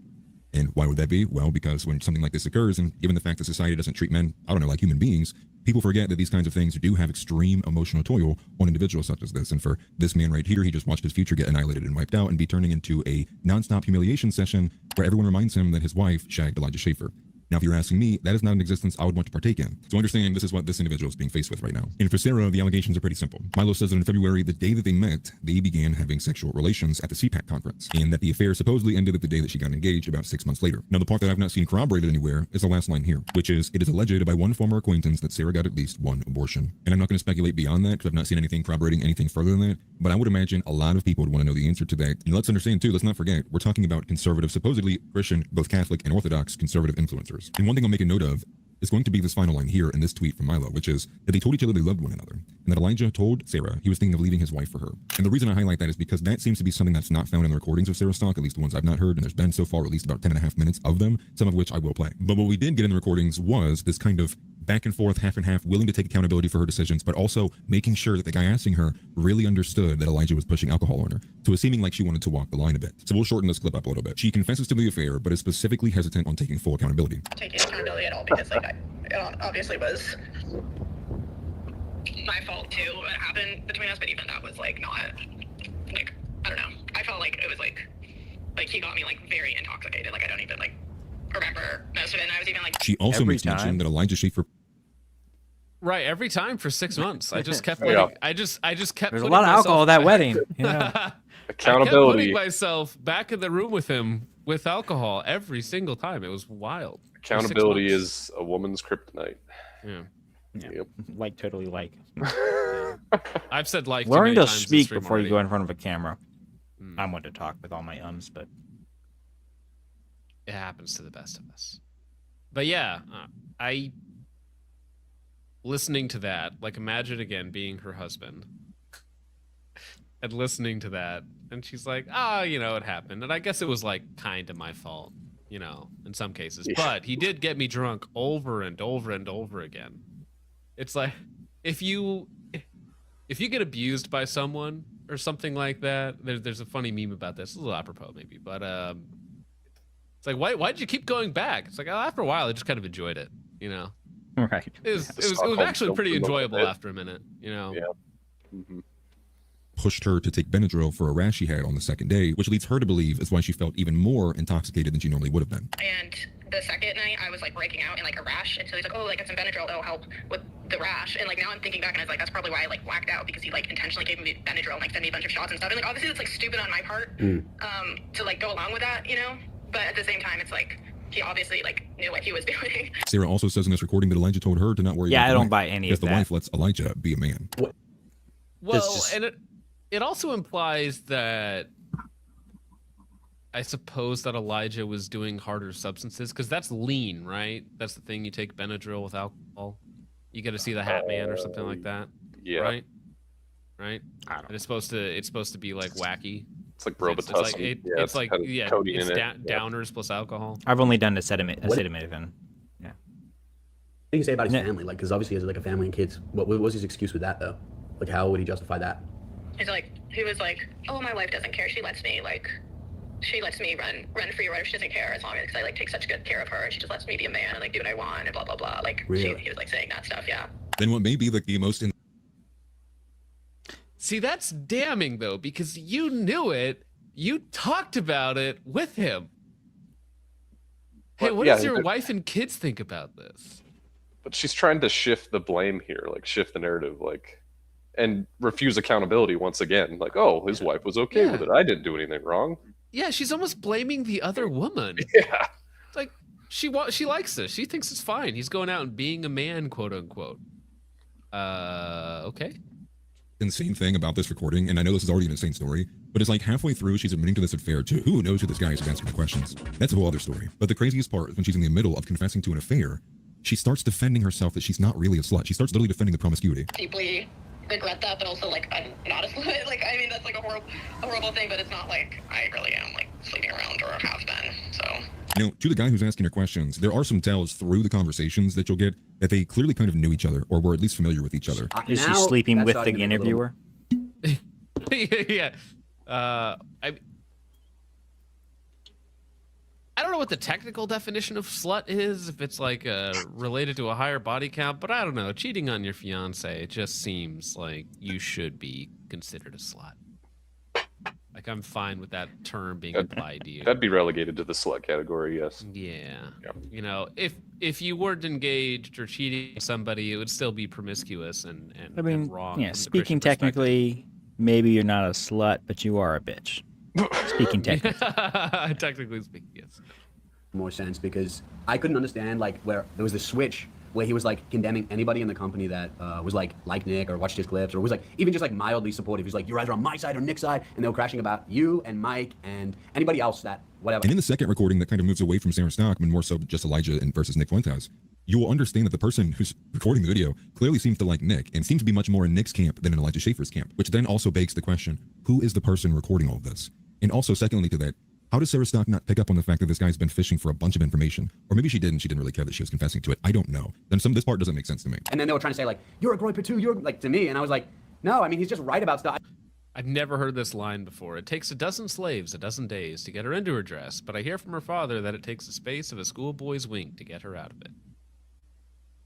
I don't even watch his stuff, but like whenever I see his stuff, like he is right and he's better than you. Like that's just like a fact. But it was like you're either on my side or his side. And now it makes more sense. Like if you had said that to him, I can understand why he would have got even more jealous. But the first audio recording essentially finishes with her saying that she will not tell her husband. And then when it's pushed a little bit, she seemingly brings up being intoxicated as like a defense or excuse to like not tell her husband. Like, this is why I don't need to tell my husband, was because I was drunk. Like, what? I guess I was going to ask, like, did you tell your husband? I guess this is before your husband, right? yeah, no, we weren't engaged, Oh, okay. but no, I'm not telling anyone. Yeah. Okay. And like I was like I said, like very intoxicated. Well, So he said like it was a couple times, like you were traveling around and like maybe in DC and New York and stuff like that. I'm not trying to. no. So it's already bad enough that this e-girl is parading around as if she's like a very conservative woman and she's saving herself for, you know, her future husband. See, this is the thing that you said. It's basically fetishizing normalcy, which is really weird. Like you have a traditional girlfriend, you have a pretty blonde lady doing all the normal trad things I want in life. Meanwhile, unbeknownst to the husband, to the fiance, behind the scenes, she's like, "No, I'm not gonna tell him that I cheated on him the whole time." I'm debating whether I should even say this or not, but the whole virgin claim does seem interesting to me because that is theoretically falsifiable. Yeah. I understand that there are ways one can appear to not be a virgin without actually having not been a virgin, as well as there are ways that one can appear to be a virgin without, well, not being a There's virgin. very expensive surgery you can do in the Orient. It's very popular. Well, I didn't know about that, so that's good to know. Yeah. Hymen reconstruction surgery is a real thing that people do. But there's this little thing called the hymen that typically is broken upon your first experience of vaginal intercourse. There, I said it. So yeah, I'm a little perturbed about how she was able to pull off that lie. Like I said, there are ways to break the hymen without having sex, and so one could just claim that, like if you did gymnastics as a kid or something like that. Like there are ways where like, or horseback riding, I think is one of those other things where it's like sometimes depending on what's going on, sometimes She did lots of riding in her younger years. Lots of riding. Right. But yeah, that's I don't know. Should we bring back purity checks like before marriage? Probably not. No, I think it's just Chastity kinda messed belts. up. Yeah. No hymen, no dime. Husband, but that it actually literally played out that way. She had promised to her husband that she was a virgin, at least that's what the husband believed he was marrying into, and her not wanting That's rough. to tell her husband is icing on the cake. So not only do we have a sexual affair and scandal occurring between two conservative influencers, one of which supposedly being a conservative e-girl who was supposedly a virgin saving herself for marriage. Now the husband is finding out the entire thing was a complete sham. And also supposedly Milo says that Elijah Schaefer kissed. I wonder if at what point in the Catholic Church history they would have had her like burned at the stake. Probably pretty early on. Because I mean, Pretty, she's at late, I would say. least doing a year of penance and not allowed to go inside the church, right? Early days, at least a year. But I feel like special circumstances. Her That's an husband on the interesting comment. Yeah, this is probably true. I don't think tampons are supposed to do that, but yeah, I'll Who be knows? honest, I have not familiarized myself with the possibilities of this happening to young women. It's just forehead like a not my priest. area of expertise. And some other pieces of information relevant to Sarah Stock. Supposedly that Schaefer had constantly questioned Stock's faith at the same time as he was going on this very strong Orthodox Christian push for himself. And moving away from Sarah Stock, now we have a bit more of these kind of gay allegations. There's a smaller chapter here in the saga. Milo makes note of the fact that for the longest time, people can't really pin it on Elijah. Is he gay? Is he not? It's hard to tell. But Milo does say that he had a twink phase before he got married. And that it seems to coincide with Schaefer's time as a youth pastor. But then Milo drops the bomb that Benny Johnson and Elijah Schaefer went to church together and they grew up around each other. And supposedly that they had sleepovers. If you know anything about Benny Johnson, well... Conservative influencers try not to be gay, challenge impossible. it's Many all such funny coming cases. from Milo, who is Milo like, is overtly actually gay, and he's like, no, listen, gay married, listen, claims to I be know Catholic. these people are gay. Yeah. Right. It's exactly. like- Milo's something of an expert on the topic. Nick loves cat boys, and Benny Johnson and Elijah Schaefer were just having consensual sleepovers. I all right? mean, It's just who normal doesn't things. love cat boys?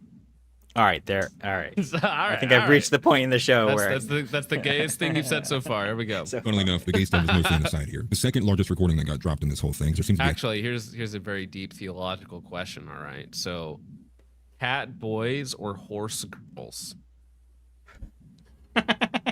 is this like the? Is, There's that stupid anime game that's taken over the Discord, Uma Musume or whatever it is. yeah, I keep on seeing it in the Discord. This feels a lot like the That line shit that just looks disturbed. I don't even know what you're asking, bro. I'm not even sure. If you don't know, don't ask, bro. Don't worry Yeah, about it. Yeah, like, are you asking like one or the other, or like kill one? Well, yeah. one, or, like, Which one is less degenerate, cat boy or horse girl? So explain horse girl to me. I've only seen it in. Well, Text, it's I a don't joke. even know So what this is. basically, it's a anime gotcha game based off of real life Japanese horses, right? So, but their avatars in the game are all anime girls with ears and tails, right? So it's like a anime waifu character, but also a horse named after a real racehorse in Japan somewhere. And then you race them and bet on them and all sorts of silly stuff. So yeah. I gotta say, I don't get anime. Not my I've jam. only watched the one Ghost Stories dub where it's mocking the show the whole time, which is quite funny. I've never gotten into it either. I think it's funny. No. The degenerate undertone there, okay? Just like a conservative e-girl, it's a degenerate undertone. But I do think that this comment is correct.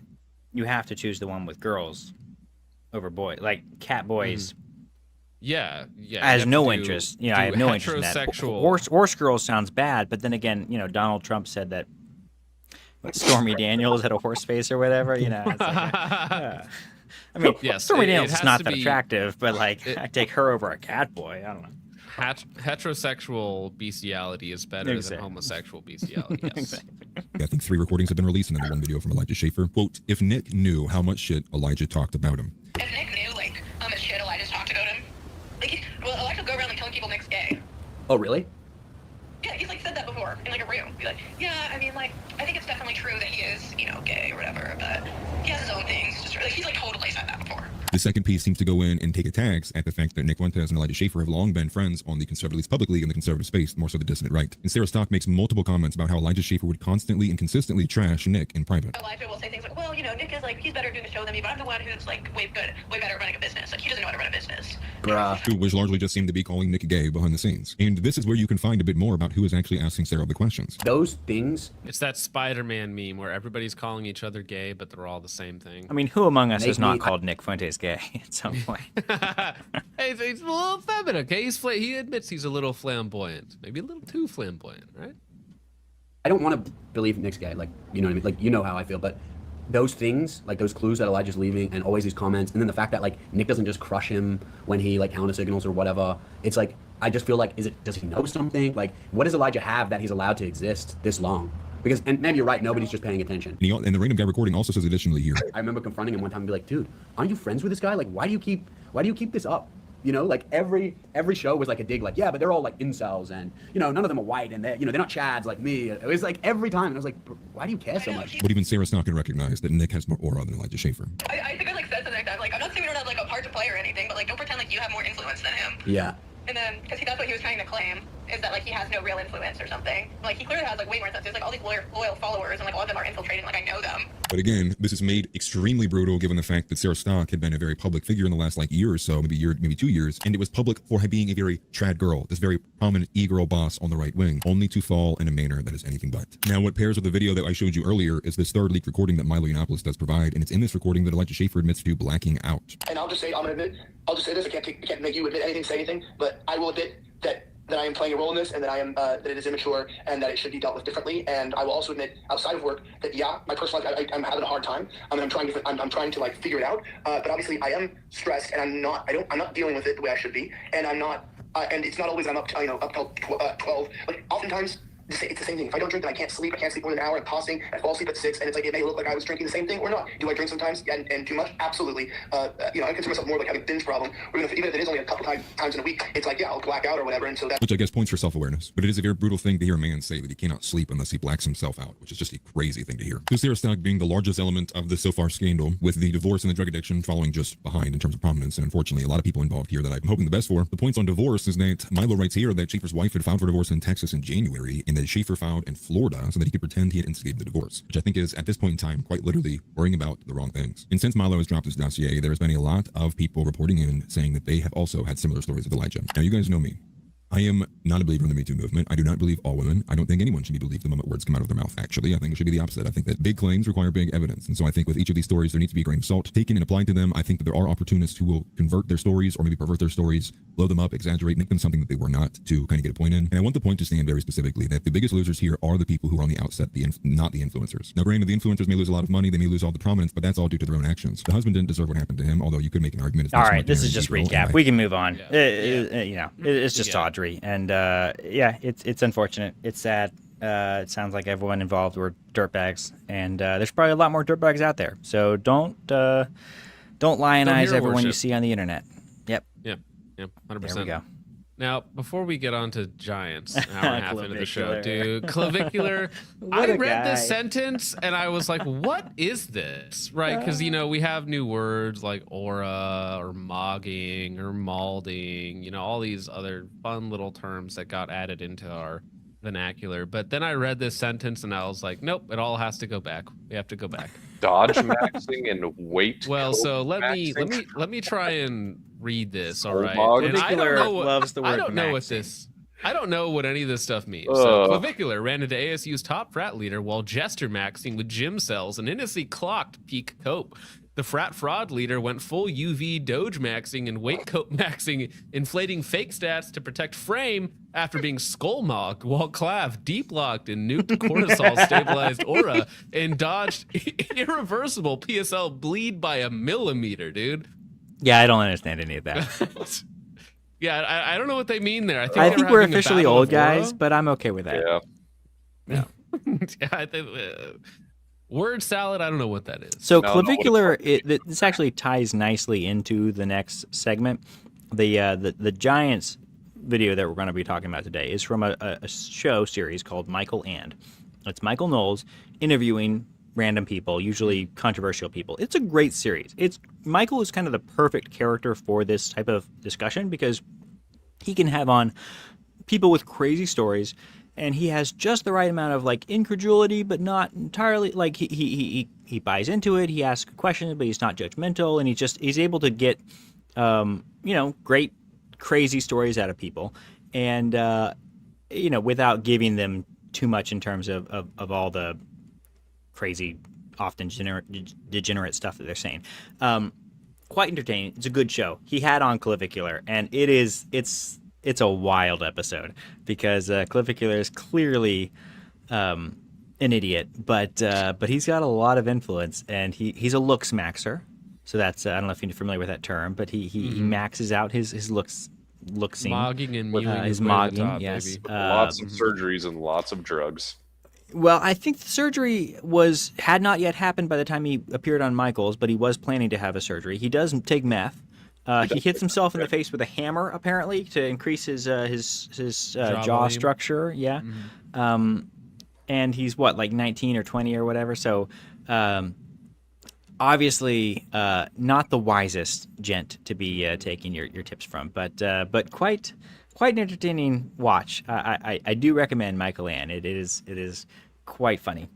It's exactly right. Looks maxing and black pill guys are so degenerate. They're deranged. They're degenerate. They're just some of the least wise individuals you will find on the internet, and it is sad that they are considered right wing or they're just idiots. I don't know what's right wing about them. It's like you hate women but at the same time everything you do is to maximize your attractiveness to women. Like, I don't get it. I don't understand. Also, I mean, he was taking TRT at like 14 years old, and then his parents kept having to like steal it from him. Or just take it no away from sense him. of long-term No. thinking. It's all brain rot. It's all this stupid. appeals to Zoomers, right? They like this aggressive, live fast. Of course, in this rebellious in a day and way. It's age the where most you extreme. have no delayed gratification, deferred gratification, where that's not seen as a good. When I grew up, it was still considered like a good in and of itself to put something good off, simply to train yourself to enjoy delayed gratification. Right? Anticipation is half the fun. That's what that sentence means. Is that delaying the gratification is actually a good thing in and of itself. And that's a somewhat shallow statement, but there's actually a lot of deep underlying truths, and that's one of the fundamental realities that you are supposed to learn as a child. I mean, Jordan Peterson talks about this all the time, that a lot of the psychological meanings behind the sacrifices is this idea of making the right sacrifices for the long-term gain. And this is something that you're supposed to learn as a kid. And these days, I don't think we even talk about it. Who even knows what deferred gratification means, and certainly wouldn't celebrate it. But these are the timeless truths. I mean, really timeless. Like, these go back thousands of years, and you should be deferring gratification, and you should learn those lessons. And these guys just completely missed the mark. Yep. It's crazy to me that this guy, by transforming his body, has so much influence. Like, this is almost on the same level of derangement as like a transgender individual, in my opinion. Like, you're altering your body with surgeries, you're injecting it with chemicals. Yeah, you're not changing yourself into a woman, but you're altering God's image. He's just Am the I Kim K of crazy? men. Yeah, am I crazy? But he just looks fine. You know, like he's not like the freakiest, like he's not like a attractive Squidward or anything else like that. He looks fine. He looks like a 20-year-old guy. Yeah. You know, he's aged himself up a little bit with TRT, but I mean, other than that, you look fine, bro. You look fine. Yeah. I don't know. What about Giants? Did they have to? Before we get to Giants, there is one other clip that I posted. Oh wait, which one? I want to do the one about the judge. See, I was hoping we were gonna run out of time for this one so that I could steal it for my show. You can still use it for your tomorrow, show, but because this is wild. It is wild. Insane. It is wild. Right. Well, I don't think let's this not needs even to introduce end. it. Just No. watch it and you can experience how insane this Louisville is. man was A Louisville man was found guilty last week of kidnapping, robbing, and sodomizing a woman. A jury recommended a 65-year prison sentence, but the judge in the case cut that time in half. WDRB's Dalton Godby tells us it brought a spotlight of scrutiny, not just on this decision, but other orders in this same court. Commonwealth of Kentucky versus Christopher Thompson. Within seconds of Christopher Thompson's sentencing hearing. Before we even get appearances, Mr. Thompson, I'm gonna need you to be respectful. I ain't doing nothing. We gonna He insulted Jefferson. Whoa! Right away. I love the dejected look of that kind of like disheveled public attorney, just like public defender. Just poor guy. He's sitting here. He's like, I don't know what to do with this, Your Honor. I tried talking to him. Like, what am I supposed to do here? I don't get paid enough for this. No.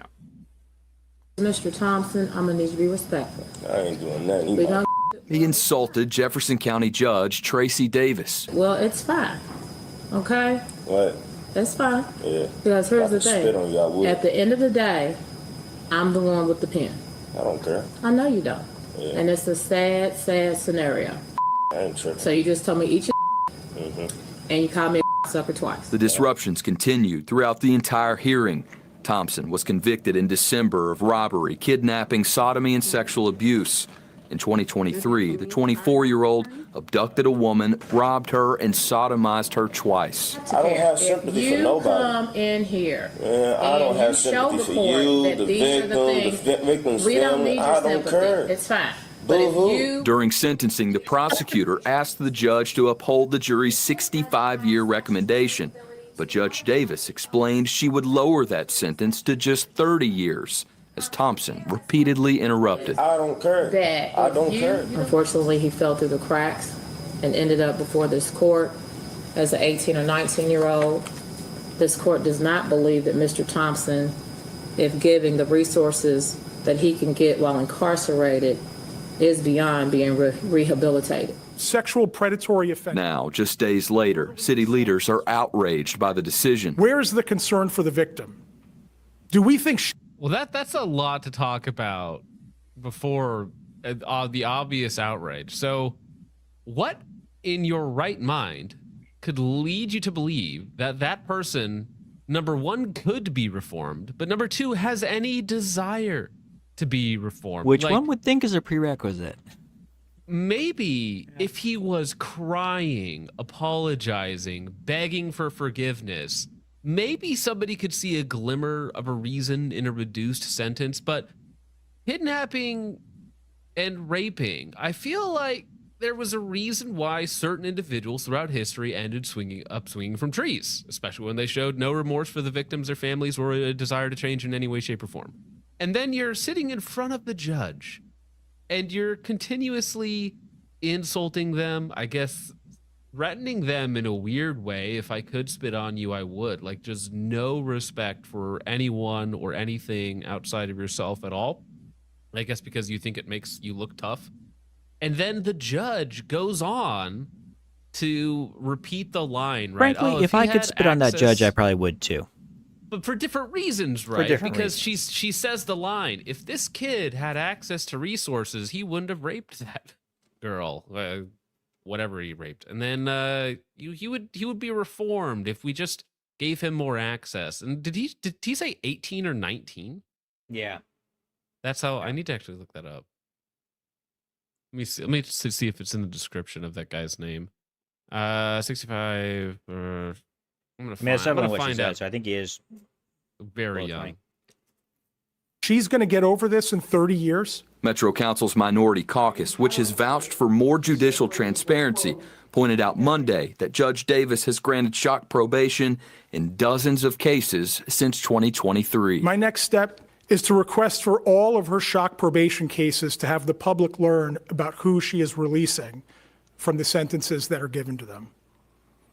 That's the minimum I can do for the electorate of this community so that they can understand the decisions that she's making. Dalton Godby, WDRB News. Yeah, Yeah, that's so- the craziest sentencing I've ever experienced. Like that is just ridiculous.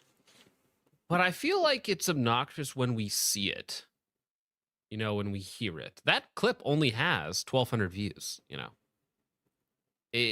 And she's done this to, says, dozens of other people. I mean, yeah. Giving them reduced sentences. So this happens a lot. And that's not the craziest one I've heard about, right? There have been instances of people doing crazy, violent behavior that are released, you know, within months, right? And then go on to murder someone on the subway or whatever. I mean, there were several instances of this. I think all the high-profile cases where you've seen someone push someone in front of a train or whatever, they were always released a few months ago for some other violent act. So, you know, it's kind of proportional. Like this guy was at least given a 35-year sentence. But it's still, you see... It's the reasoning behind it, though, right? This desire to lower the sentence of someone who has no remorse, who obviously should just be executed. But if you don't go for that, then at least put in prison for life. 65 years is too short. This is insane. Yeah, I mean, public castration would be another option, I guess, plus life in prison. Yeah. Right? But this Ben for 5 says, I already yelled at my phone Monday night. Please don't make me do it again, please. Well, see, this is the thing. This is why police officers hate this as well, because they will deal with this. They'll investigate this. They'll do all of the groundwork for some progressive judge to say, you know what?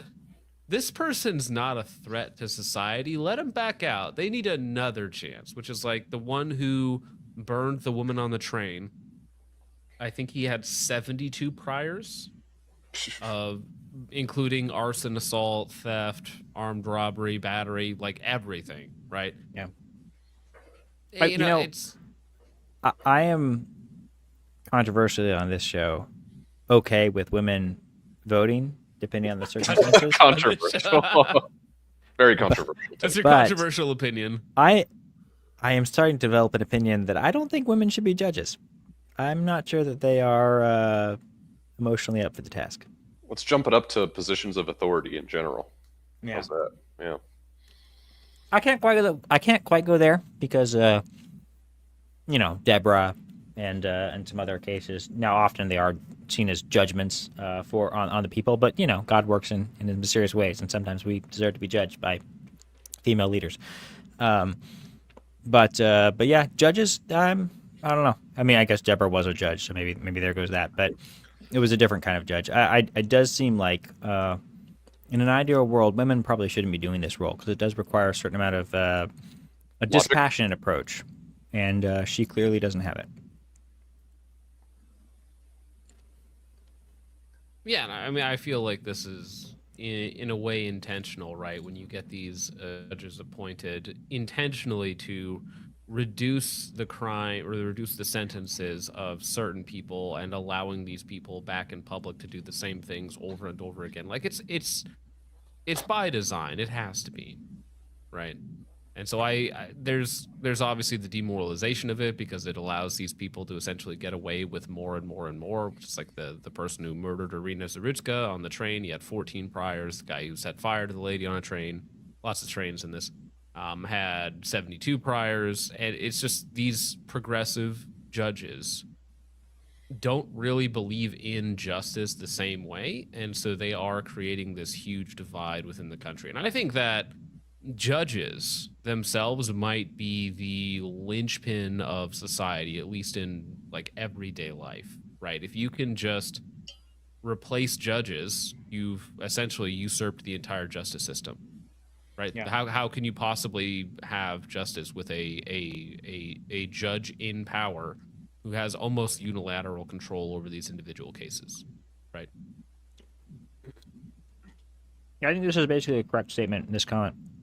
Men and women just have different senses of right and wrong, and there's actually there's a lot of value in the female approach and outlook on life, but it is one that needs to be And applied in the right circumstances, yes. needs to be applied correctly, exactly, and In the home? it needs to be filtered correctly. Yeah, To your children, you should have this kind of compassion and mercy to your children. However, I mean, there are applications for it outside of the home as well, but it is maybe not to the kidnapping rapist person, right. over there. Perhaps maybe not. him. Yeah. Maybe not to him. Yeah. It's a suicidal empathy, but unfortunately, in the cases of judges specifically, it's suicide for everybody else, right? Because they allow this person to go back out among your family, your sisters, wives, daughters, whatever it might be. I do think Shadow Force is correct, though. This is not an example of just women being more, empathetic, sympathetic. I mean, it is that, perhaps, but at a more basic level, it is also just it's just these Soros-funded judges that actually do want more crime. Yeah. I mean, well, it's kind of the point, right? Yeah. Because if we really wanted to reduce crime, like, was the El Salvador just like quintupled its prison population and dropped crime by 80%? Like, it's actually really simple. You put people in places where they can't commit crimes, and then they stop committing crimes. I mean, it's the funniest line you'll hear when people say we have an over-incarceration problem. It's like, no, we have an under-incarceration problem. As long as there are, an excess of crimes, we have clearly not enough of those criminals are in prison. Mm-hmm. Well, suppose we can move on to finally the title of the stream, the main topic, hour 45 minutes in. The Kandahar Giant Conspiracy. So you put this clip. Did you want to look at this clip first because it's only 7 minutes, or did you want to just go straight to the Michael Knowles interview? Did you watch both or either? No. Well, my background on the Kandahar Giants is I have heard it mentioned several times. I've never actually heard or seen or been told like the full story of what supposedly happened, right? So I'm kind of going in blind to this. So the Michael Knowles clip is enough. However, it's like a 3-hour video, but only an hour and a half are actually on they have 2 topics that they cover. So we can only watch, like an hour of it and we'll get it. Let's watch the 7-minute video. Do it on 1.5 or 2x speed. It gives you a good overview of kind of what they're talking about. And I did a little bit more research into this, and it is something that many people have referenced. Many people have talked about the story. It seems like it's kind of an open secret in certain, parts of the military that have served in the Afghanistan area. Like, everyone kind of knows this myth. Now, that could also just be because one person lied and spread the myth, and everyone, talks about it. But it does seem like it is relatively substantiated, and it's quite bizarre. So play the 7-minute clip. Let's just do watch it at 2x speed, and then we can jump into the interview. So do you believe it? Do you I don't know believe the myth? Okay. Christian, any thoughts on the Kandahar Giant conspiracies?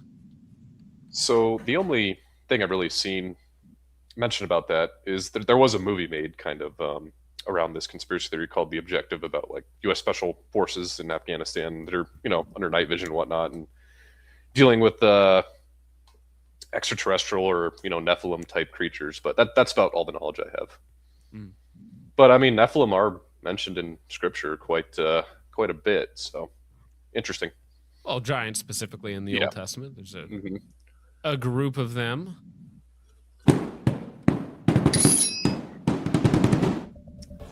Giants, human-like beings of tremendous size and strength. Fairy tales, such as Jack and the Beanstalk, have formed the modern perception of giants as stupid and violent creatures, sometimes said to even eat humans. Giants have appeared in many ancient texts, including the Bible. In the book of Genesis, giants are named the Nephilim and are descendants of fallen angels and human women. Genesis 6:4 reads, "The Nephilim were on the earth in those days, and also afterwards, when the sons of God came into the daughters of men, and they bore children unto them. These were the mighty men who were of old, the men of renown." Around the turn of the 20th century, the New York Times, London Globe, and the Scientific American published articles purporting the discovery of gigantic human skeletons, concluding that the remains were sent to the Smithsonian for further study. But the fact that this evidence was never again seen or reported continues to elicit questions of whether the Smithsonian destroyed or hides giant skeletons in order to cover up an inconvenient anomaly in the archaeological narrative we've been told. So are giants real, or were they just stuff of legend?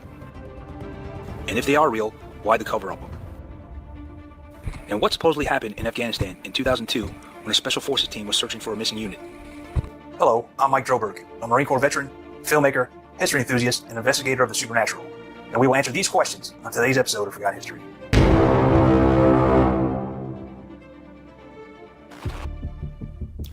In a now deleted video first posted on August 16, 2016, L.A. Marzulli interviewed Mr. K, a man purporting to be a soldier who said he witnessed the giant of Kandahar. Mr. K claimed he saw the giant carrying a spear and murdering a United States soldier named Dan before he and the other Special Forces members took it down. The killing of the giant, Mr. K said, took place during the height of Operation Enduring Freedom in 2002, when the military was engaged in fierce battles with the Taliban in their de facto capital in the Kandahar province during the U.S. invasion of Afghanistan. It all began when in 2002, a group of soldiers went missing while on patrol in the remote region of Kandahar in the south of Afghanistan. When they failed to make radio contact for some time, the Army sent in a special operations unit to investigate. Then, while searching for the missing unit high up in the mountains, the Special Forces unit came across a cave with scattered Army equipment around, but no sign of the missing soldiers, and that's when they chanced upon the Kandahar giant. Though the tale grows with each telling, some reports suggesting that the humanoid grew as tall as 15 feet, this red-headed giant with 6 digits, leather moccasins, and smelling like dead bodies suddenly emerged from a cave and attacked the soldiers, impaling one with a spear. And that's when the soldiers opened fire. So then what would be the theory about just this one lone creature, this Nephilim-like giant? Immortality, or would there have to be a group of them? Like, I'm thinking, what does its day-to-day life actually look like? Has it just been chilling in there since, you know, the dawn of time, basically, and he's just the last one, and he just, you know, kills random passerbys that enter his cave or whatnot, and that's how he sustains himself? Like, what would be... I think it's supposed to be a race of giants. I don't think it's like one guy who just lived that long. Yeah. Well, then there would have to be families and children. Just chilling. At least a few dozen of them, I would imagine, to keep some sort of genetic distinction between them all. Although maybe at this point in time, that's part of their curse is that they're super inbred and kind of retarded. Yeah, maybe. But I mean, between them, the squad was armed with M4 straight cocaine, carbines, an M249 light machine gun, and an M107 Barrett 50 cal sniper rifle. This much firepower concentrated on one target for 1 second, let alone 30, would be extremely destructive. After the troops killed the giant, they called in for an extraction. A Chinook helicopter came, and they loaded the giant into the Chinook, which carried it to a transport plane, and then no one ever saw it again. The soldiers were forced to sign an SF-312, the government's version of a non-disclosure agreement, in order to keep them all quiet. But eventually, the soldiers broke their silence, because as one of the men would say later, people have the right to know the truth. In 2016, Snopes reached out to the Department of Defense about the Kandahar giant incident. The Department of Defense told the outlet, in no uncertain terms, that they had no record of information about a Special Forces member killed by a giant in Kandahar. What's more, there are no press releases on the Department of Defense website involving either a Special Forces troop disappearing in Afghanistan or of any other incident involving soldiers felling a giant. But would there be? Of course, as with any good conspiracy, this lack of evidence isn't proof that the myth of the Kandahar giant doesn't exist. In fact, Snopes' debunking of the legend has had quite the opposite effect in certain cryptid spaces, which claim that the government is trying to hide the truth from the public. L.A. Marzulli told several websites that the United States government was covering up this spectacular story and that those in power had a vested interest in keeping the truth of biblical prophecies from being exposed to the general public. He stated that people have the right to know this stuff. If there are 15 or 18 footers roaming the earth and our military has brought them down, we have a right as American citizens to know about it. I mean, this isn't classified military stuff. This is something we need to know, and it points back to the biblical prophetic narrative. According to Marzulli, the creature was a Nephilim, a group of giants mentioned in the book of Genesis and Numbers in the Old Testament that could be found in the area now known as the Middle East, both before and after the flood of Noah's Ark fame. So then you get all kinds of speculation. So you get the story. You get the gist. This is something that is not the only video on this. Obviously, we're out to watch a video on this, but there are others. We had a super chat mentioning a Mr. Balin video, which I did watch. So this is something that it seems like a lot of military guys have heard about. It's clearly a legend that's gone around, and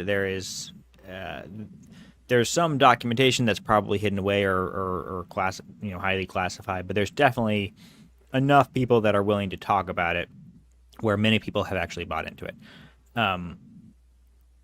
behind closed doors. So that's the context. That's what we're talking about. And then this guy has, you know, an inside source. And I forget his name. Who the guy who Michael Knowles is talking to? Tim Alberino. Okay, Tim Alberino. Mm-hmm. He's a conspiracy theorist. He seems to focus on Peru, and have an expertise there actually. And the second half of this interview is what I think is much more interesting. Talking about the Peruvian face peelers, which sounds like it would be even more bizarre, but is actually seems like this happened in 2023, the Peruvian face peeling stuff, and there was a whole thing on social media in Peru that you can actually go back and find, and there was a whole scare going on, and then eventually, basically, the mainstream media decided that it was just some cartel people trying to scare the locals in order to get them to move or whatever, and that was all it was. But, you know, the official story even is like the cartel were using advanced jetpacks to scare the, you know, and it is like, it's really weird. Even the official story just sounds too bizarre, and it does seem like there's a lot more going on there. So that is what I think is even the more interesting part of this interview. But the first half on the Kandahar Giants is what we'll be doing today.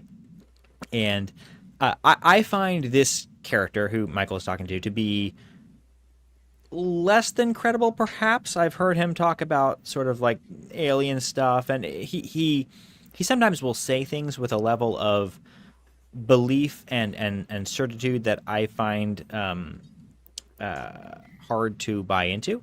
But this whole interview, I thought he came across as a lot more credible than in previous times. So, you know, take it all with a grain of salt.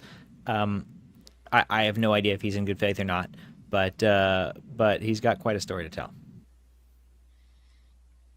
Very much. They take it very seriously. Even my lighter is combat ready. We are right now set in Kandahar. So we've previously talked about Peru and America, and all, but now we're flying over the ocean. Kandahar, because there are giants living in caves in Kandahar. Apparently, yes. So this is a story that's grown into quite the mythology online over the last decade. And this story really begins with my colleague, Steve Quayle. He's an author, researcher, Steve Quayle. And Steve and I used to work together. And Steve was contacted by the way, I should say Steve his primary interest in research is giants, biblical giants. Yeah. And Steve was contacted by this elderly woman who told Steve that she needs to talk to his son because her son has an incredible story to tell. Okay. And her son didn't want to come forward. He really didn't want to talk about this, but his mom eventually convinced him to tell the story to Steve Quayle. And it turns out that her son was, at the time we talked to him, was a C-130 pilot, active duty. Okay. And so after telling Steve this remarkable story, we decided to fly him into both.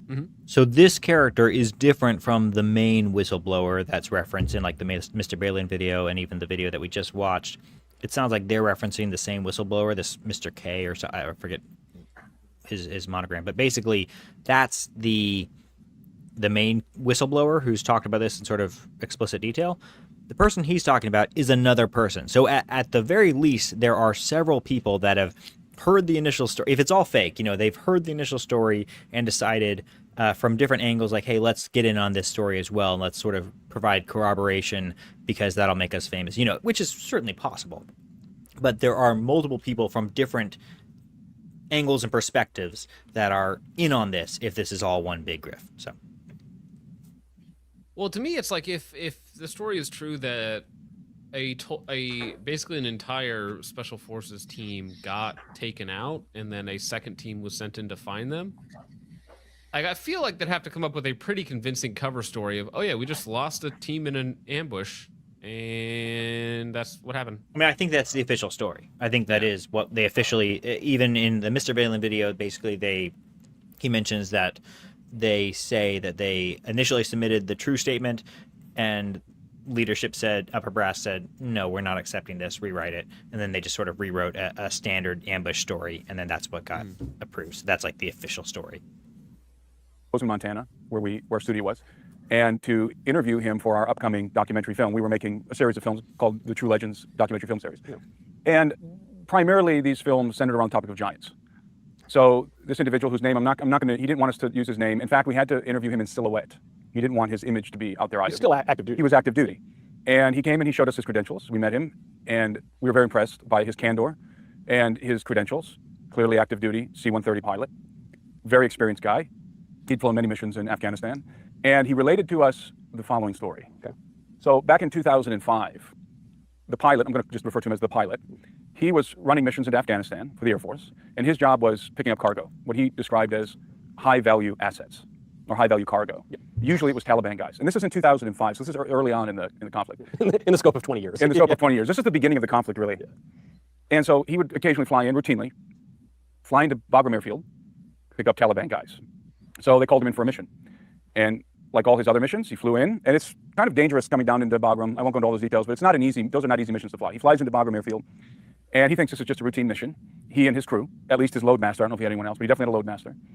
And he deplanes, but this time, unlike other times, he's met on the tarmac by some very interesting individuals. He believed that they were Army or Air Force intelligence. Okay. He described them as the babysitters, or referred to them as the babysitters. Because as soon as he deplaned, they said, this never happened, highly classified, don't ever talk about this. And he'd been picking up high-value assets, and this was the first time he was met on the tarmac. So he knew, okay, whatever this is top secret. So they escort him over to the hangar, he and his loadmaster, and as they're approaching the hangar, they see a pallet. And there's this Air Force pallet, and then there's this tarp covering something on the pallet. And there's a couple of soldiers standing around the pallet. And he said the first thing that he noticed was a very strong odor. Okay. He was met with this intense odor, and it was a mix of like body odor and death. Okay. And it was really musky. It was very, very strong. So he got the sense that there's something dead under that tarp. And as they approached the tarp, he saw that it looked like a guy was under the tarp. And as it turned out, it was a guy. It was a very large guy under this tarp. And he was so large, he was in the fetal position, that his feet and head were hanging off the pallet. So his feet and his hands and his head were hanging out of the tarp, sort of hanging off the pallet, part of his head. And these pallets are 9 feet long, these cargo pallets. And he's in the fetal position. Okay, so immediately the pilot is struck with the reality that this is a giant. So he would have been 10, 11, 12 feet? 10 to 12 feet tall. Okay. Probably more on the 12-foot tall side. And when he walked up to this body, of course, he was astounded. He said the babysitters were there, standing there, the intelligence guys, and then there was a couple of what he thought were Marines sort of guarding this cargo. Yeah. And he engaged obviously in conversation with him, like, what the heck is this thing? Yeah. And they told him that they didn't know exactly where it had come from, but this is what they heard, and this is what they related to him.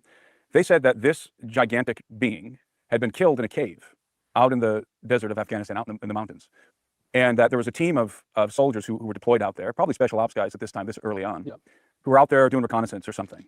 And they saw that they were near this village, and they noticed that the villagers were depositing food and other items at the mouth of this cave. So they thought that the villagers were aiding and abetting the Taliban, the high-level Taliban guys who were hiding in the caves. So the team went into the cave. But instead of encountering the Taliban, what they found was this enormous giant hospital. That actually lines up with a lot of old, like even, Norse mythology or other things like that, where you have a creature at a cave and essentially you bribe it by bringing it gifts or ties. Yeah, it's just like Beowulf or something. Yeah. It's like, it's the local troll and you just leave food outside so it doesn't come and steal your children in the middle of the night, Simple little payment plan. Style giant.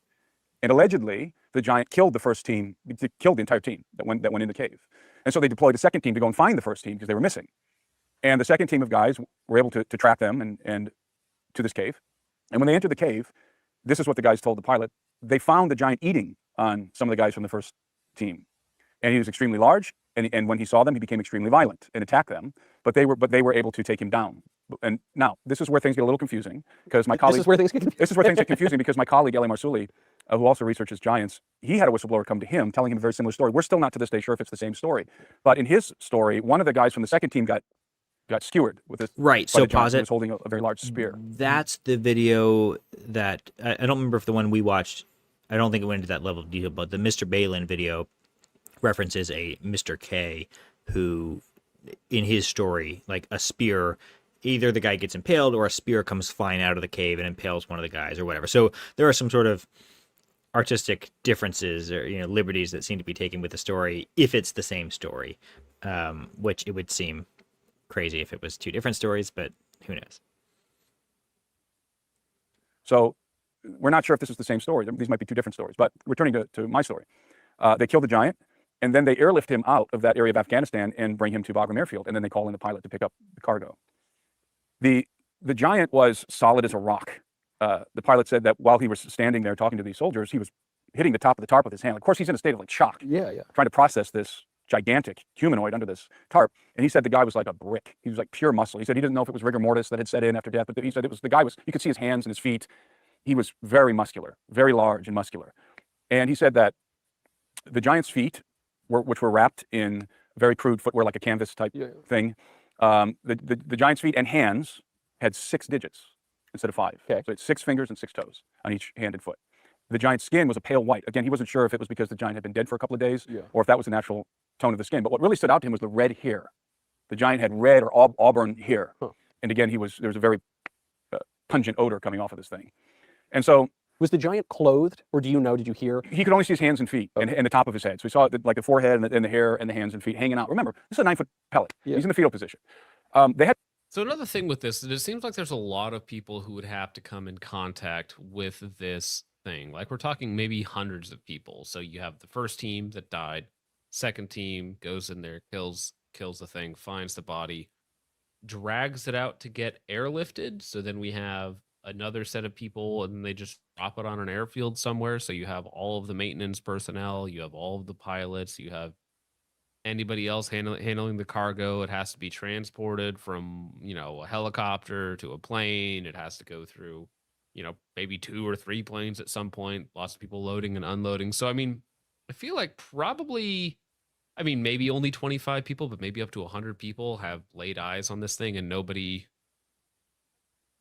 Well, that's the thing. It seems like enough people do sort of accept it, either as just a crazy war story or as being legit, that I don't find that as, like, normally I would say, yeah, like, if no one was talking about this, it was just like 2 people or 3 people coming forward, it's like, okay, like, I don't know. But it does seem like there's enough buy-in, at least to this being a common story, that, and then many people will do come forward, maybe not officially, but sort of like privately, people be like, oh yeah, no, I know this guy who says, oh, that's totally true, or he totally buys into it, where it's like, yeah, I mean, maybe that's kind of what you would expect if there were like 100 people or 25 people that all had some kind of firsthand evidence and had to sign. If there were only 100 people that had to sign these NDAs or whatever they call them in the military, then, I can imagine, 20 of them tell their spouses, or maybe all of them tell their spouses, and then 20 of them tell like other people, and just sort of spreads as a myth like that. That kind of seems to line up. I want to see a picture. It's one of those things where it's like the aliens or anything else. It's like I just want the actual info, just the actual truth of the matter, rather than like being spoon-fed or like, well, this guy said this one time that this one thing happened. It's like if they're going to declassify something, just give us all the info and make it cool, okay? Right. Somebody else in the chat said, where is it? It was something about, oh, there it is. Yeah, Miles says, if Trump wants to knock Epstein out of the news, declassify this mumbo jumbo right here. I think that's what aliens are for the most part. Anytime they need to run a story that's going to get attention and drag, eyes off of a certain topic, they roll out something like this. Like, I tend to think that as well with the alien stuff. And the other video I've watched with this guy was talking about aliens. And yeah, the things he would say, I just felt like you can't say that with a straight face in the way that you're saying it. So like, I get it. I think the aliens is perhaps, it has a lot more philosophical and sort of existential issues that it brings up. I don't think that the existence of aliens is necessarily contrary to scripture. It certainly would contradict our understanding of God's plan, but there are sort of interesting thought experiments you can play or you can play out in your head where maybe there could be extraterrestrial life. C.S. Lewis famously wrote a whole trilogy on that topic, and it's interesting. It's fun. But so I don't think that we have to necessarily ignore any type of claims about extraterrestrial life. But generally speaking, the alien claims are pretty far-fetched and pretty poorly backed up. And yes, there's a lot of people that buy into it, but it does seem like a bit of a psyop, or a lot of a psyop. I'm actually more in line with it's like theoretically possible within a Christian context, but I don't think it's logically possible. Like if you could have a foreign race interact with you from a planet so far away, they've already achieved faster than light travel, which is like not really possible.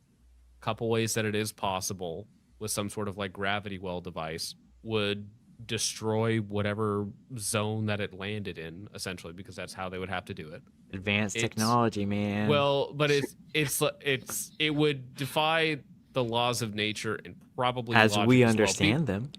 Sure, but what interest would a sufficiently advanced civilization have in a world like ours? Yeah. Because the answer is, if they wanted to colonize it, we would all be dead instantaneously. If they had the that kind of technology, if they're here among us If and they've they're been here for the here- last 20 years, yeah. well, no, yeah, I'm if they're with you. here, you're dead, right? Yeah. You're because if the planet has any value to them, right, you're already dead. If it's just for observation, then they would have sufficiently advanced methodology of observation that they wouldn't even need to be here, right? If we have FTL travel or whatever else it might be, wormholes or some sort of other, interdimensional spacecraft, aliens or something. Yeah, I just don't get, there's no purpose to being here unless they need something from us or to eliminate us. And since neither of those things have happened, it's... Maybe they're just explorers, man. Maybe they just go to Earth kind of like we went to the moon. Which we did do, by the way. Did we go to the moon? Yeah, We did. that was more complicated. Yeah. Actually, that was aliens, all right. Aliens Yeah, did go to the moon. Weigh this Well, that's cargo. the Transformers obviously, plot, right? before they put it on the C-130. Yes. So the loadmaster weighed it. It was Forgot about that. 1,500 pounds. Now, that's including the pallet. Subtracting the pallet, this dude weighed 1,100 pounds. So we're talking about a 12-foot guy that weighs 1,100. Oh, I wonder if that's even possible, his weights there. 1,100 pounds for 12 feet tall, 15 feet tall. What did he say? Yeah, I mean, it's over a ton. That sounds about right. It'd be see. a lot of muscle, though. It'd be a lot of dense muscle meat. But I'm just thinking of like Bears can animals that weigh get- about that much. Like a bears can get rhinoceros weighs it. 15. But that's Bears true, are it's like not actually a kind ton, of it's about half a analogous. 15. Polar. I mean, like a max weight polar bear is like 1,300 pounds. Okay, yeah, and yeah, that's so definitely. even bigger. That's even bigger than that, though, and probably more dense. I mean, although we're not talking about humanoid, but not human, so maybe. Hey, polar bears have a Yeah, lot of that's blubber and fat and whatnot to help them keep warm. That's so probably cuddly. even a greater proportion of Sorry, what's up? I said polar bears are so cuddly. They're murder machines. That's what they are, all right. Yeah. muscle than I have, and I Slightly pride more, myself. yes. Yeah. So we're not talking about an NBA player here. We're talking about a giant in the truest sense. This is a biblical giant, the biblical proportions, if I can use that phrase. So they loaded the giant onto the C-130, and they took off from Bob. Oh, actually, I lied. So sorry. The biggest bear ever recorded, or the biggest polar bear ever recorded, was only 11 feet tall, but weighed 2,200 pounds. Okay. So maybe all right. Well, there you go. maybe that's like underselling how heavy he was then. 50, if you're 15 feet tall. Airfield, and they deposited the giant at a base in Qatar. It is hard to think That's in what- three-dimensional space in terms of like weight, like Yeah.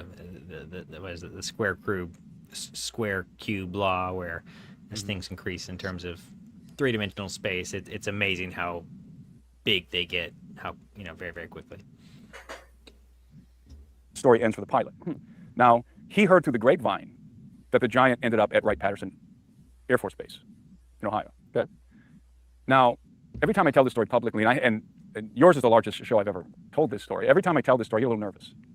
And you and I have talked about all kinds of stuff. Yeah. And nothing we've discussed has made me nervous so far. Why this? This one makes me nervous because I have had this story confirmed by several sources. When you say several, what do you mean? I'm talking about Right. guys that Keep on were it. in the military who were. I just want to complain a little bit. Fat cigars are so stupid. Like, this is an Oliva. Olivas are very well made. And it is still so hard to get a good draft through a cigar this thick. Just, if you're buying cigars, if you're a noob to cigars, just realize that your smoking experience, generally speaking, is not going to be all that great with a fat cigar. Even with a large hole like I've got here. So, thin cigars are the way to go. You can get a much better draft. It is just hard to keep this thing lit, and this is not a first time. I smoked a lot of cigars. Thin cigars are the way to go. Yeah. Suck the big harder, ones. man. The big. I was about to say the big ones are too hard to suck. Understood. All right. exactly. I got it. Exactly. No, if I'm gonna be smoking a phallic symbol, I want it to be a thin one. A dainty phallic, Yeah. please. Out there during this event.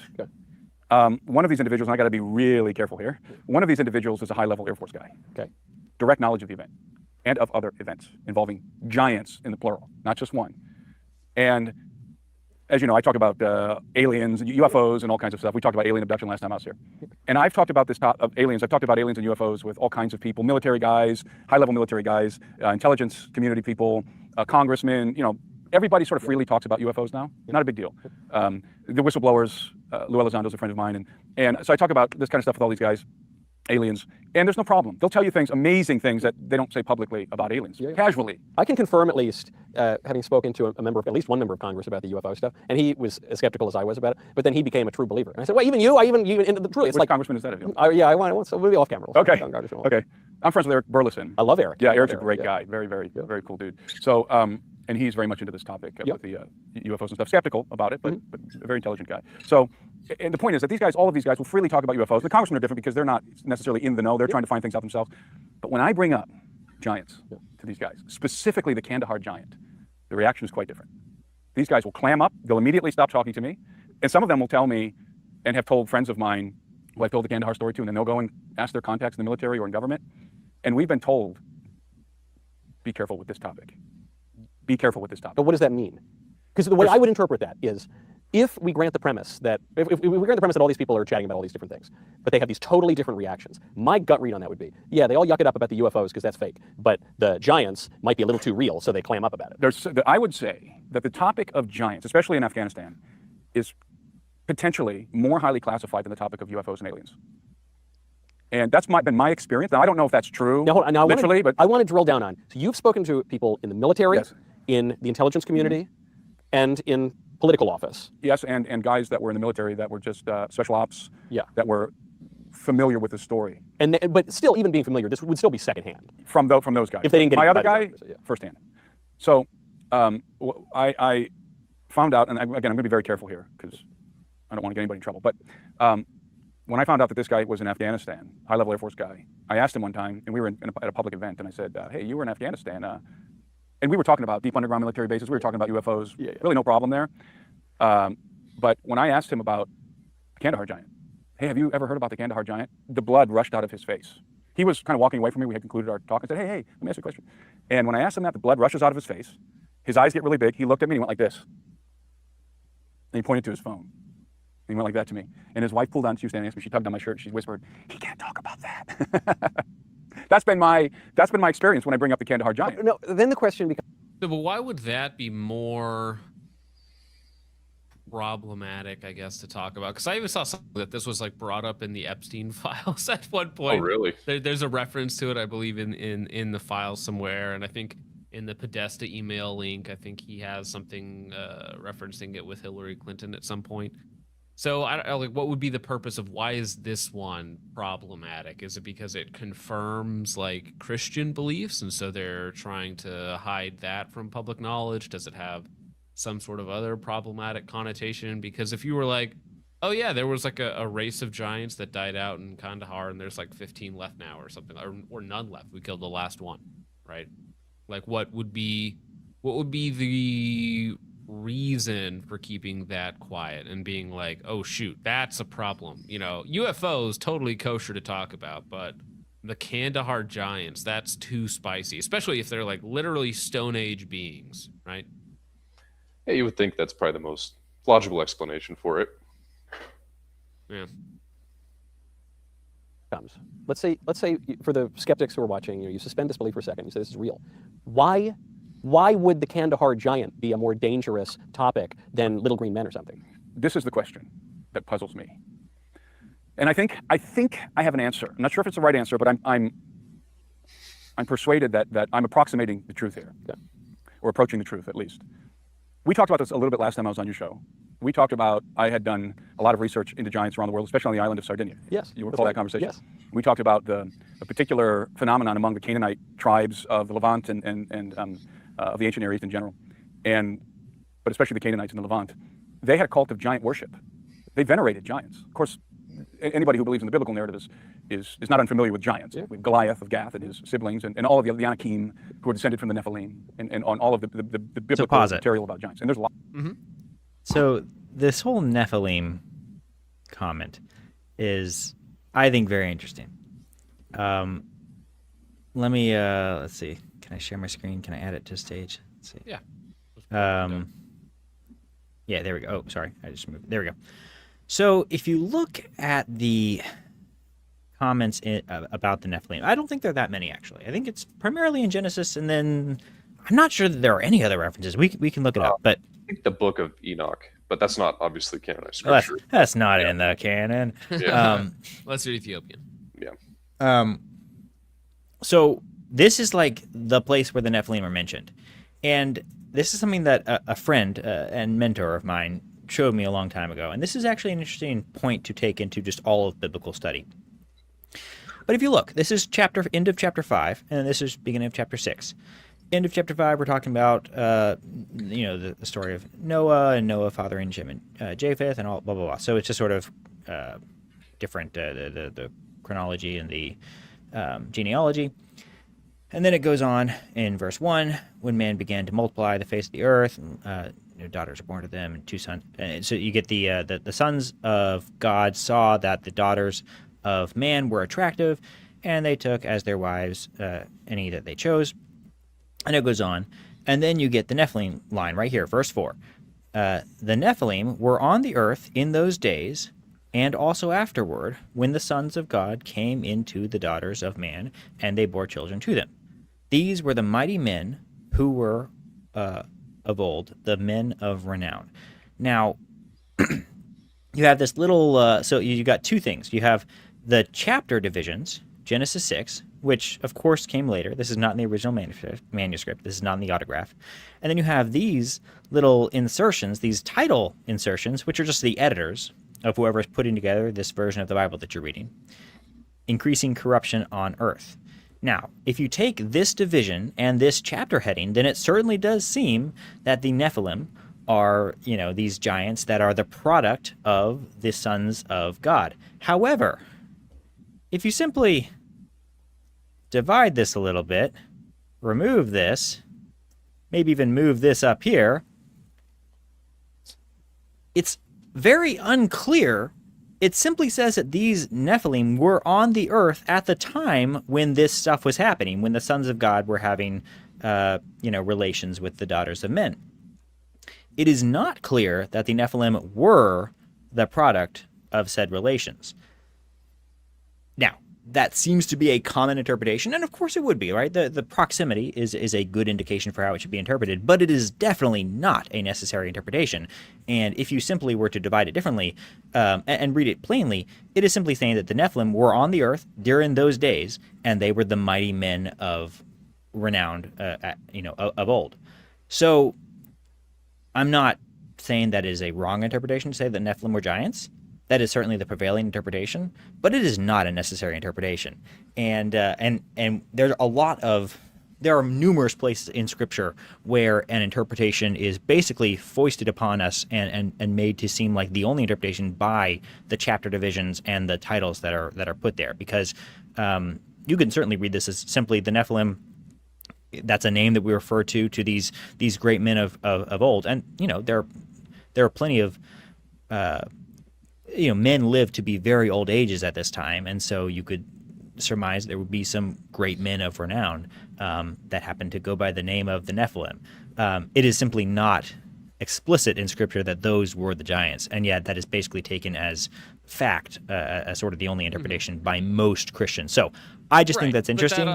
It's also hard to take that out of context, because I think that this is the one thing that you could claim to have some sort of continuation with something like the Anakim or the Goliath and his brothers and stuff like that. So it has this line that they can trace back all the way to before Noah, basically.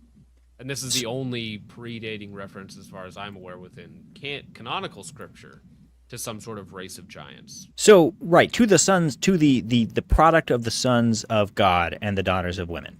I'm not, or the daughters of men. I am not saying, I do think that those probably are the giants. Like, that seems clear.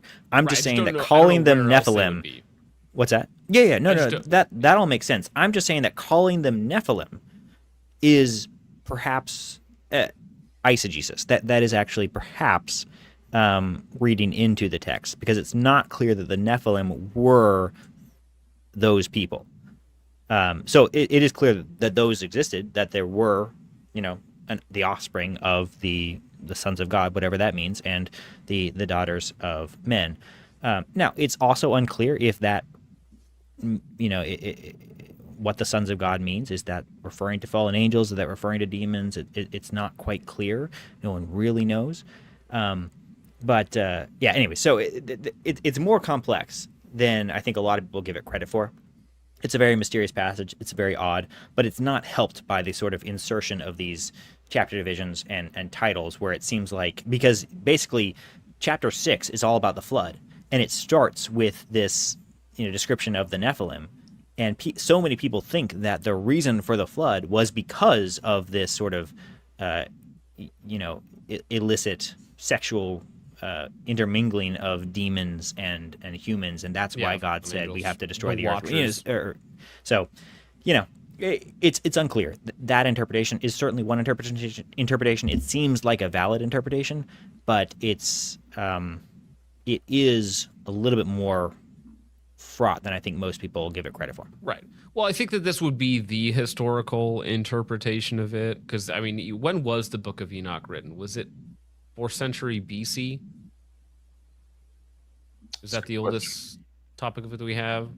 Actually, I'm going to look that up, because this would seem to be like the Jewish interpretation at the time of the text, which is why it led out probably to that chapter delineation. It's some sort of historical context. But, yeah, I mean, thinking from a Christian perspective, where else would giants come from?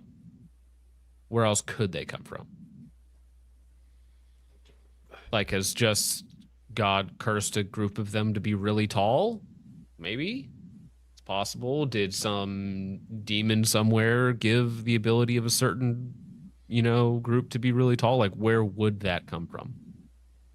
Just...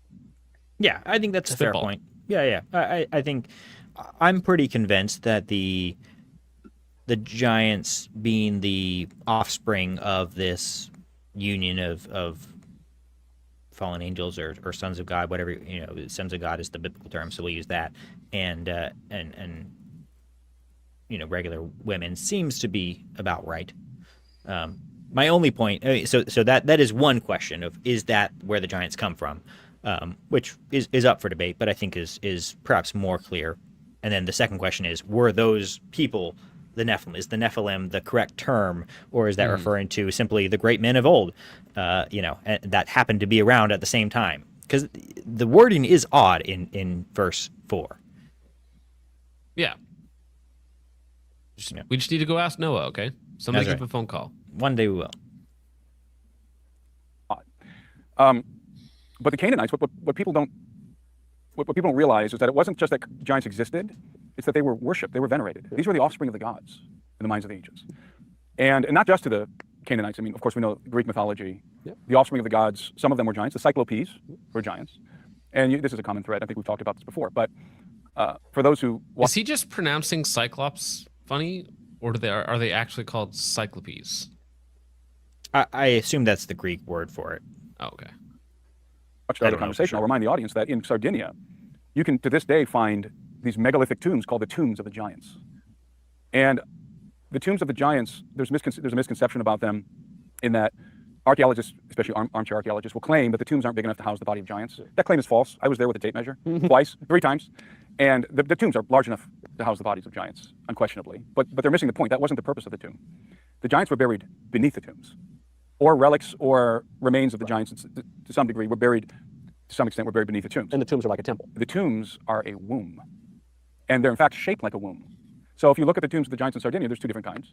There's a tomb that has a stele with a false door in it. So it's got like the stele stone with a false little door. It looks like a little doggy door. Yeah. And again, this is by way of review. I know we've talked. Italians are very short, so it might. No, these are doggy doors. I mean, you can get into them if you're an adolescent. Yeah. And then there's a larger door in the other style of the tomb. And these have a trilithon door, megalithic trilithon door, still small. I'd still have to crouch to get in them. Yeah. But the tombs themselves were never meant to house the bodies of giants. Instead, they were designed to accommodate what's called the rite of incubation, or a rite of incubation. That's what it's called. And we know that Sardinia was inhabited at one time by the Phoenicians. In fact, to this day, Sardinians have Phoenician trademarks, genetic trademarks. Yeah. And that's why you get a lot of Italians that read here, by the way, from Sardinia. It's from the Phoenician bloodline. And so the Phoenicians are essentially Canaanites. Right. The Canaanites essentially became the Phoenicians. The Greeks called the Canaanites Phoenicians. Deposit.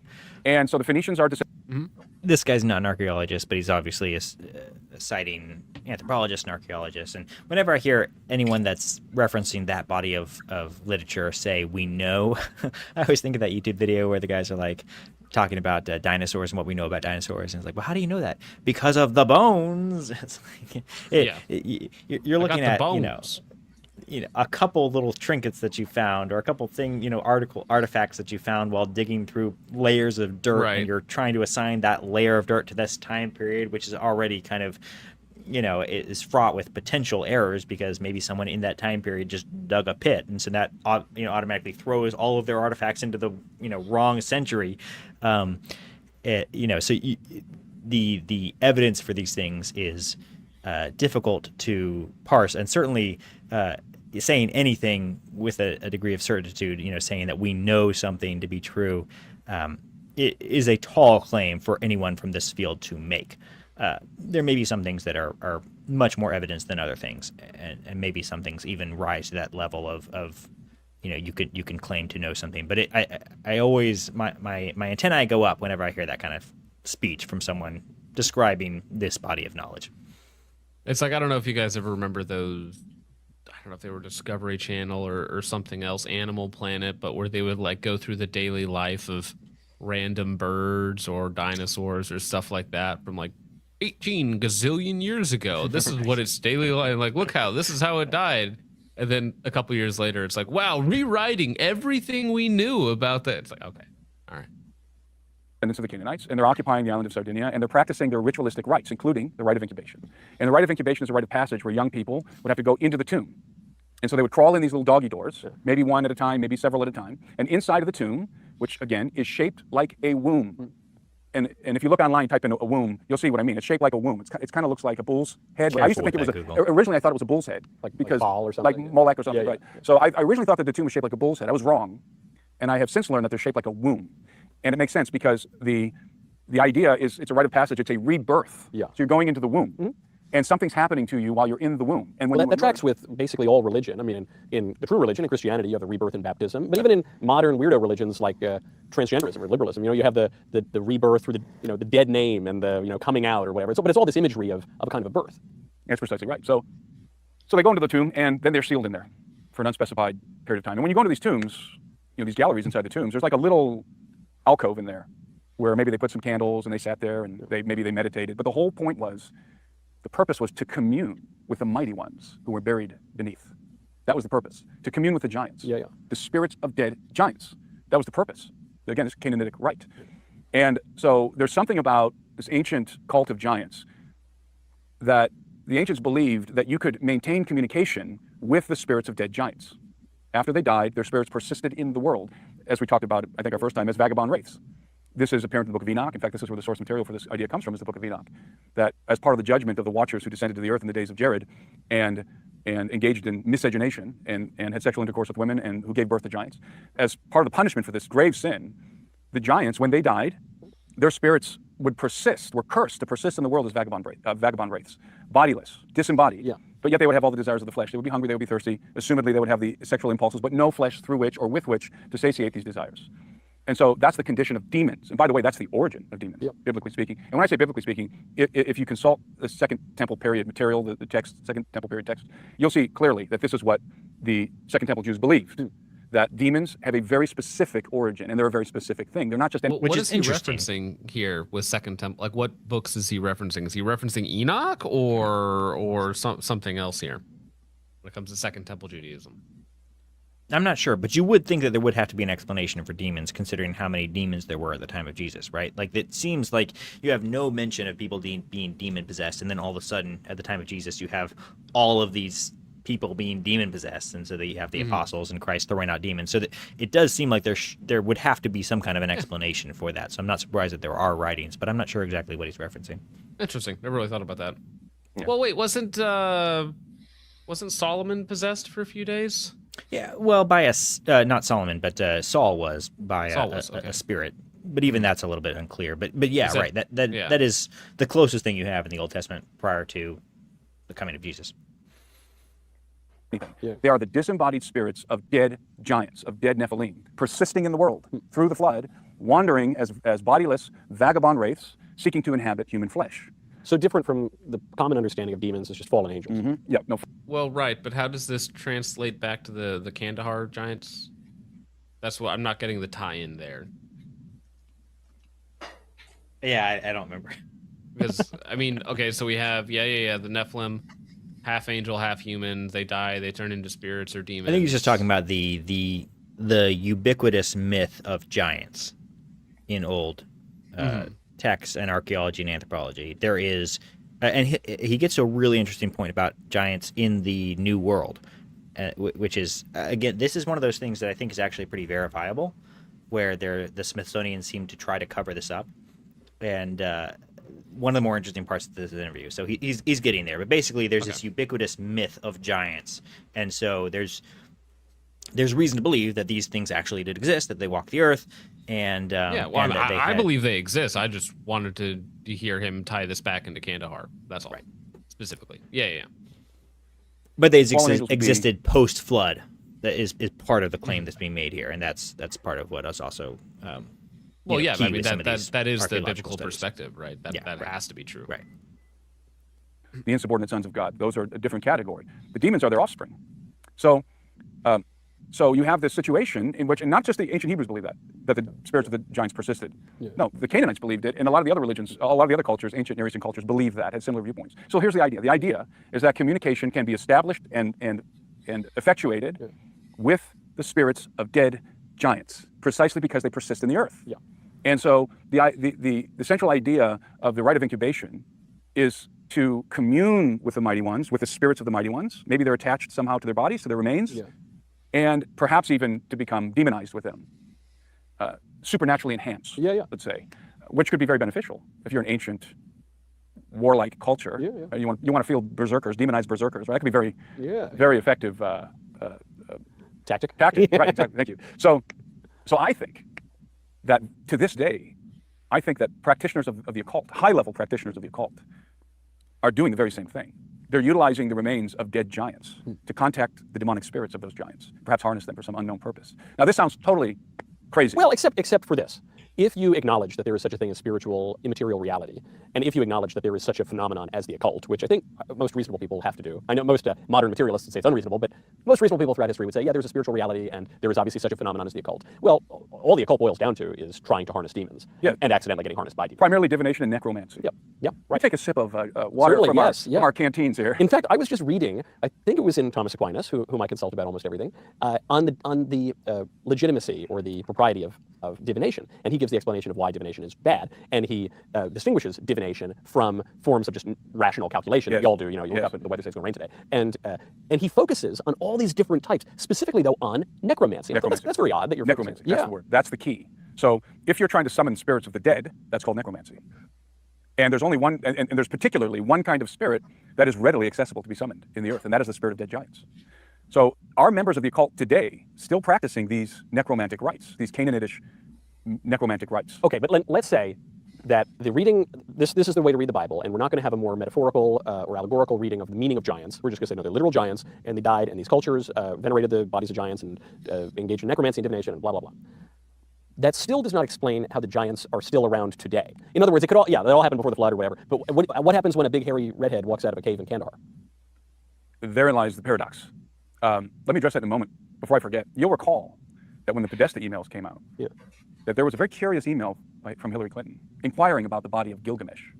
Well, I remember the emails. They're talking about spirit cooking with some wacko occult lady, and but so she refers to. There was interest in the body of Gilgamesh. Huh, I don't remember that. I have a colleague of mine. He died some years ago, a couple years ago. His name was Tom Horn. Tom was an eminent researcher in this field, and Steve, Tom, and myself, we worked on these films together. Some of these Tom featured in some of our films. We did conferences together. And Tom was contacted by somebody who had something to do with the military operation in Baghdad. And he was sent some, I kind of get chills when I talk about this. Again, this is the thing that makes me the most nervous talking about this topic. He was sent some video documentation, some footage of American troops going into the museum in Baghdad and extracting from that museum gigantic sarcophagi. And Tom was told that what they were extracting from the museum were the bodies of ancient giants in the sarcophagi. And he saw them extracting these sarcophagi and the military guys and loading them onto helicopters. Footage. He saw the footage. Yeah. And he told me about it. He told me and Steve about it. And he had talked about it publicly on occasion. And shortly after downloading this footage onto his computer, he didn't know what to do with it. He didn't know if it was real or not, if this was somebody just, hoaxing him. He downloaded on his computer, and I believe, and I don't know if I'm accurate on this, but it was within a week. Yeah. It was a short period after this that his house burned to the ground.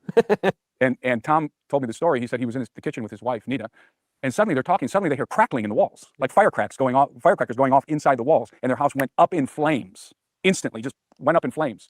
And thankfully they were able to escape with their lives, but they lost everything. Their house burned to the ground, including that computer with the footage on it. So when I tell you that, maybe that's just really convenient. Because there's lots of these sorts of stories where you didn't email it to anyone, you didn't back it up anywhere. It was just on the hard drive that happened to be caught in a house fire right after. I mean, if I was given like some sort of insanely sensitive, top secret information that would like rewrite history as it's formally known, the first thing I would do is send it to everyone immediately. Is that though? If you thought it was that sensitive and that dangerous, wouldn't you like try to figure out? I would not have it. No, because it has to get out. That's the only way. It has to get out. Yeah. To keep it safe, it has to be on the internet, right? Because once it's on the internet, then it's free.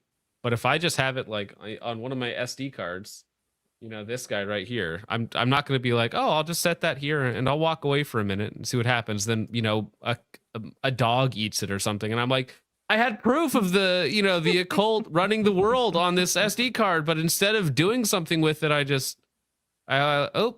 oops, I guess. Yeah, no, I would email that to every journalist. I'd post it on X, I'd post it on Twitter, I'd post it where, Discord, anywhere.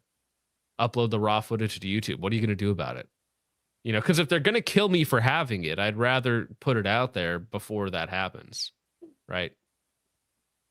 Yeah, I don't know. That's what I would do. Yeah, conveniently always doesn't get out for some reason, somehow.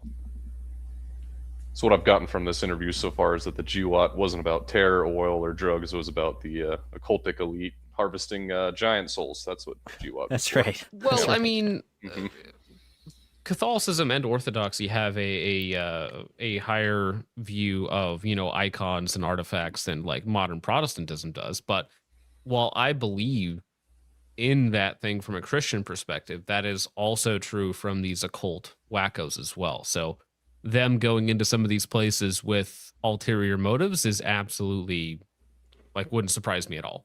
Right. So they're like, oh yeah, we're going here for this totally safe objective. And, it's not just oil. It's not just this, but also there's, secret scary people like the Clintons and Podesta and Epstein, who are those types of elites who are, looking for some other special little artifacts or something for their collection or something, right? I don't think that's out of the question. This topic makes me nervous. It's because I am encountering everywhere I go all the time this reality, this apparent reality, that there is something very nefarious going on as it pertains to giants. I think it involves the occult. I think it involves high-level occultists. And I don't want to name names, but if you would. Well, I already named one. Yeah. The Podesta. So, but to your... Well, but I think you missed it, James, when I was talking about it earlier. But what would be the reason for holding this stuff back, right? It's like claiming or proving that giants were real, showing what happened to these people in Kandahar, if not occult purposes or the fact that it confirms the biblical timeline. No, I think it would have to be one of those two, and probably more the occult stuff, where there would be high level occultists who are involved in this kind of thing and they want to keep it secret. That seems like the most plausible reason, I guess. Yeah. Unless maybe they're trying to harvest the DNA of these giants to create some super serum where you can create a bunch of Captain Americas or something. I don't know. I guess. Well, I mean, maybe honestly, if you ran into some 15-foot tall superhuman who took out a whole squad of your SF guys with a spear, you're like, how did this guy come into being? Are there more of him? And can I make him? Right? Like, what made this person different? Like, I don't know. It's like if the government ran into a shapeshifter, you know how people talk about like the lizard people or stuff like that, but a real shapeshifter who could like actually modify his appearance, would they make that public, or would they try and figure out how to do that? Right. They probably would not make that public. So your point when you say high-level occultists, you're not talking about, like just some weirdo, self-appointed warlock living in Palookaville who's got too much time on his hands. You're talking about people with real political power. People who are, let's put it in these terms, potentially people who are at the level of Hillary Clinton. Let's just just leave that there. So Podesta, those kind of occultists, because he's clearly an occultist. The emails were pretty weird. Now, I don't know for sure if that's going on, but I suspect something like that is happening.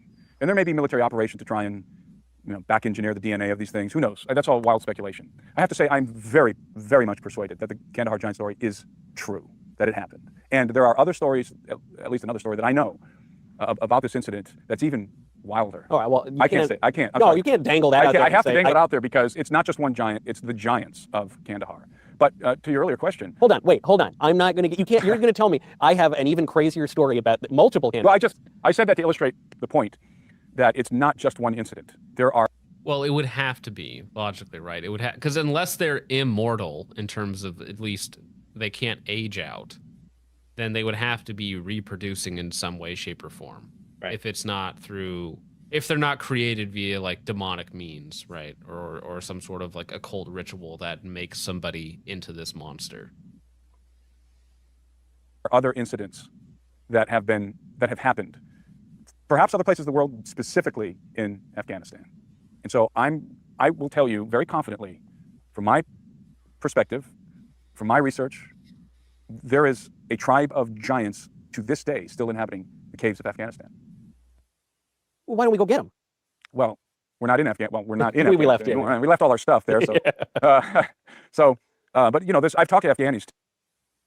Just my own personal thoughts, but can Americans travel freely to Afghanistan? Maybe it's not a wise choice, but I'm sure there's a way to get in. They talk about it in a second here. Okay, because I was gonna say, what if you just arranged a little expedition? All right, we're just gonna go do a little giant hunting. It went well for those SF guys. I'm sure we could do fine. Who I've had occasion to encounter, and some of them are very familiar with the cult of giants in Afghanistan, and others are not. But this is the backwaters of Afghanistan. These people are living like it's the first century out there. Yeah. So, and this is one of the most remote places and inhospitable places in the world, this area of Afghanistan. So it doesn't surprise me in the least. And I think that there's probably living giants in other parts of the world as well. No, okay, so this then raises a question. One, if one reads the Bible as in this regard, in a literal way, and say, no, there are really these giants and then they went away, that means, okay, well, some of them persisted if they were in the caves in Kandahar. And then it does raise these questions for me. I mean, I wasn't joking when I wondered earlier, was the giant wearing clothing? Because the question would be, if there really were such a creature, how much like a human is he? Part of being a human is we make clothing, because we feel shame and we have ingenuity and we protect ourselves from the elements. And so like, what does that even mean? Is it just like a really big person? Or they're primitive. I know that they're primitive. Okay. And at least one other story I've heard, they were naked. Now, that doesn't mean they're naked all the time, but this guy had primitive wrappings on his feet, which wouldn't surprise me even if he went naked or in some sort of a loincloth. But these are very primitive giants. And these guys, they're not doing calculus down in the cave. They're not like trading derivatives. They don't have X accounts. No. These guys are very primitive and very hostile. And so you asked a really good question earlier. How do you have giants?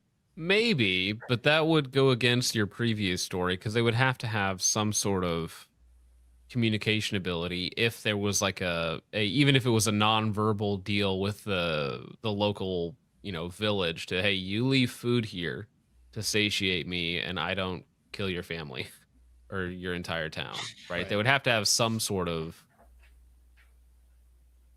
even if it's just rudimentary communication skills, which is, and if they were truly descendants of the Anakim, like the people that Goliath was, then why wouldn't they have the ability to speak, think, rationalize, Well, the inbreeding is one theory. That's possible. Yeah. Well, yeah, they've like regressed over the last 2,000 years, 2,500 years. Giants persisting in the world today. Biblically speaking, we assume that all the giants died in the flood, but yet we know that they persisted in the post-flood world because Goliath. Yeah. But couldn't Goliath? My read on Goliath was always he was yes, he was a really big guy, but he wasn't like 20 feet. There's all kinds of speculation, different ideas of how tall Goliath was. Some people say he was just 6 foot tall, 6.5 foot tall. Others say he was 10 foot tall. It depends on the unit of measurement, which unit of measurement you're looking at, and that's a whole scholarly debate about that. This is true. It doesn't matter to me because I've talked to. Yeah, I've always heard 9 feet is how he was described, but I mean, there's also possibility he was like high 6s, which if you're, I don't know how tall the average man in those days was. If the average man is 5'2", you know, is my height, and then this guy's running around at 6'7", 6'8", something like that, you'd be like, that's, damn it. You didn't mean to do that. Gosh dang. First-hand witnesses who dug up the bones of giants. Giants, not mastodons, not giant sloths, not dinosaurs. Skeletal remains wearing necklaces and rings. I've talked to multiple witnesses who've dug them up themselves in an official capacity, which we talked about last night in Sardinia, and in an unofficial capacity, just plowing in their fields. So, and I have no question that the giants, the red-haired giants, six-fingered, six-toes giants, were once roaming this land. There's a lot more to say. First, though, go to hallow.com/Knowles. We are here, almost at Lent, beginning on Ash Wednesday, our sponsor right now. Yeah. Let's say all that's true. When is Ash Wednesday? Is that next week or is that tomorrow? I think it's next week. Okay. Because I know we the don't 18th stream is on a the beginning Wednesday. of- We could see Christian with the ash, cross on his forehead. It's funny. It's another day when all the Catholics come out of the woodwork. It's Ash Wednesday. Right. Mm-hmm. 6'9", 420. That's wild. Why? Also, the fact that you say this is the thing that scares me most to talk about. I don't think that's What is true. the interest of the government in covering this up? Meaning, if I were elected president, I think it would be pretty cool to say, hey, guys, I discovered there's a tribe of giants. The first part of the answer here is what I've already said, which I think there's an occult interest here. And that shouldn't be taken lightly. The occult is real, as you know. It's real. And the practitioners of the occult are just as committed to what they do as you are to your Catholic faith. And They're much more committed, actually, than probably many Christians yes, are. To unquestionably. And they're practicing necromancy, among other things, divination and necromancy. And so that's a big component of this from my perspective. It's really the only answer that makes sense to me. Now, why would they, broadly speaking, why would institutions like the Smithsonian Institution cover up the remains of giants? Well, that's a kind of a different question. And the answer there is you have to be specific to the region you're working in, I think. Here in the United States, most people are familiar with what's been called Smithsonian Gate. That back in the mid-1800s to early 1900s, the Smithsonian Institution was engaging in a cover-up of out-of-place artifacts, including the bones of giants, specifically as they were discovered in the mountains. I don't think most people are familiar with that. Okay, well, a lot of people are. No, I've heard a little bit about this thing, but I'm not that familiar. So here in America, there's a very bizarre phenomenon that was happening, and it's referred to as the mound builders. So there were thousands, tens of thousands of Indian burial mounds. They're not all burial mounds. A lot of them were effigy mounds and structural mounds, but a lot of them were burial mounds. And the Smithsonian Institution engaged in a widespread excavation of these mounds from the mid-1800s to the early 1900s, as I said. And during that period of time, they were, according to their own records, their own annual reports, discovering all manner of bizarre artifacts, including the bones of giants. And why cover it up? So you have to understand the how would I describe this? The historical, the archaeological politics of the day. I think we talked about this at one point. There's a conflict it's not really mainstream archaeology maintains that civilizations across the world developed in isolation. That ancient peoples were not crossing the oceans. So that each civilization was influenced by other civilizations on their continent that they had contact with, but they weren't crossing the oceans. That's called isolationism. That's the doctrine of isolationism. And it's an anthropological doctrine. And the countervailing view is one of diffusionism. That's not really accepted in academia. Diffusionism is the opposite of that idea, that yes, the ancient peoples were crossing the ocean, specifically, I would say, the Phoenicians. But also some people speculate that the ancient Egyptians and perhaps some other, maybe the Romans to some extent, were crossing the oceans. That means Mediterranean, across the Atlantic Ocean into the United States. And there is very good evidence that the Phoenicians were mining copper in the Great Lakes, especially Michigan. The Michigan copper mines, the copper that comes out of those mines has a purity trademark. It's exceedingly pure. It's like a fingerprint. And that copper has been discovered in the Mediterranean. The ingots of that copper, what's a lot of people believe is Michigan grade copper. And there's even been I've seen other videos kind of pointing out some of the inconsistencies when it comes to different artifacts from different cultures being like popping up in like the wrong time in the wrong place, like these out of place artifacts that can show up, where they shouldn't be, essentially, right? It's like how is this in a 5th century burial mound when it was, 1,000 years older than that and halfway across the world? Like, how is that even humanly possible for this to be here at this time? So, What about it? Sorry, I missed your first part. well, so I think that there is some credence to the idea that the older world was not as isolated as people would like it to be, right? And some of the things that they were able to do were probably more advanced than we would like to believe, right? It's like when it comes to Peru and some of these South American pyramids, they don't believe that the Aztecs actually made them, or that the Mayans made them, but they discovered them from an earlier group of people. And then they converted them into these, places of ritualistic worship, which is not what they were originally designed for. Which I don't know again if any of that stuff's true. I'm not an expert in any of this stuff, but I think there's some credence to the old world being a wild place. Yeah, and there's definitely it makes sense. It's human nature to try to fit the data to your theory. And it definitely seems like there was a lot of that going on with these burial mounds. And it sounds like this is a pretty widespread phenomenon. That you have lots of burial mounds and lots of artifacts that didn't fit the narrative. Yeah. And if you look into the burial mounds themselves, they're like, how did they even make these? Because I think the size and the mass of dirt that you would need for this is like truly insane for a culture that had not made wheels. Right? Or like generic tools or irrigation or like any of these things for transporting mass amounts of just material in general. Some claims, I'm going to put it in those terms, that the petroglyphs of Phoenician ships have been found on the banks of the Great Lakes, at least in one case that I'm aware of.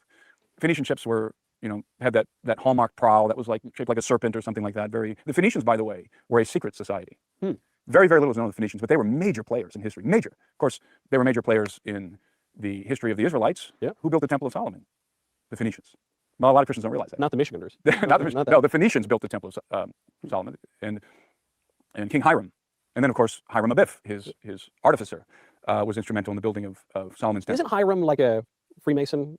Well, I guess obviously it's all based he's on one of the Solomon's patriarchs Temple, of Freemasonry, yeah. Hiram Abiff, and they have a whole mythology about Hiram Abiff, which is very interesting. But so it was the Phoenicians. Solomon consulted with the Phoenicians. They provided the cedar, and they provided the expertise. They're artificers, and they're workers of brass and bronze and so forth. They were the Phoenicians were the unrivaled masters of masonry, and navigation, and what would you call it? Seafaring of the ancient world, unrivaled. They were so ingenious in the designs of their boats. They designed their boats in such a way that their boats they could arrive, let's say, to the shores of the United States. They could disassemble their boats, for a second. carry them across the land. So the fact that the Freemasons reference these people and talk about this as being part of their heritage and whatnot doesn't really mean much, because this is basically the MO of the Freemasons. They were, as I understand, I mean, it's possible that there's more to it than this, but it seems like they were a drinking club that basically really liked the secrecy and loved including all of these sort of ancient mythology in their tradition to basically make it their own. And so there was no ancient myth that was too crazy to incorporate into their sort of secret knowledge. And it heightened the prestige of the club. So you see that with all kinds of these secret societies, and that makes sense, right? That doesn't disprove any of what he's saying, but I tend to not think much of the fact that some of these things are referenced in the the secret societies. It's like, well, yeah, obviously they love to incorporate any little myth or legend into their own story, because that makes them seem more important. Yeah, like, I mean, reinterpreting past events or trying to graft it onto your own mythology. I mean, like, everybody does that to some extent, right? I mean, whether it's, Gnostic heretics or even, different sects of Christianity, Mormonism, which is kind of like a offshoot of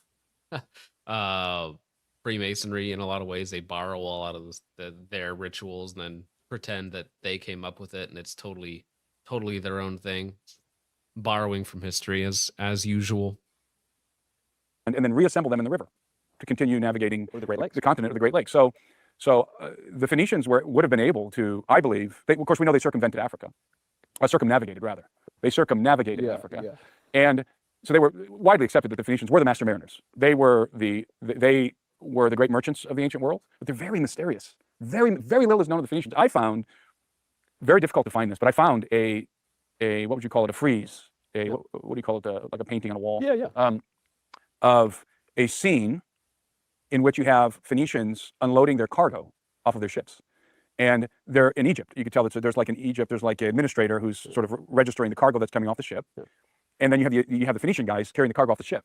And these are, like normal guys, except for one was a giant. There was a giant, and he was carrying cargo off the ship. So you got all these regular sized Phoenicians, and then you got a giant. So they even had diversity in there. They even had a DEI department. The Phoenicians. That's right. So again, they're the Canaanites. This is a Canaanitish culture, and so they would have the cult of veneration of giants.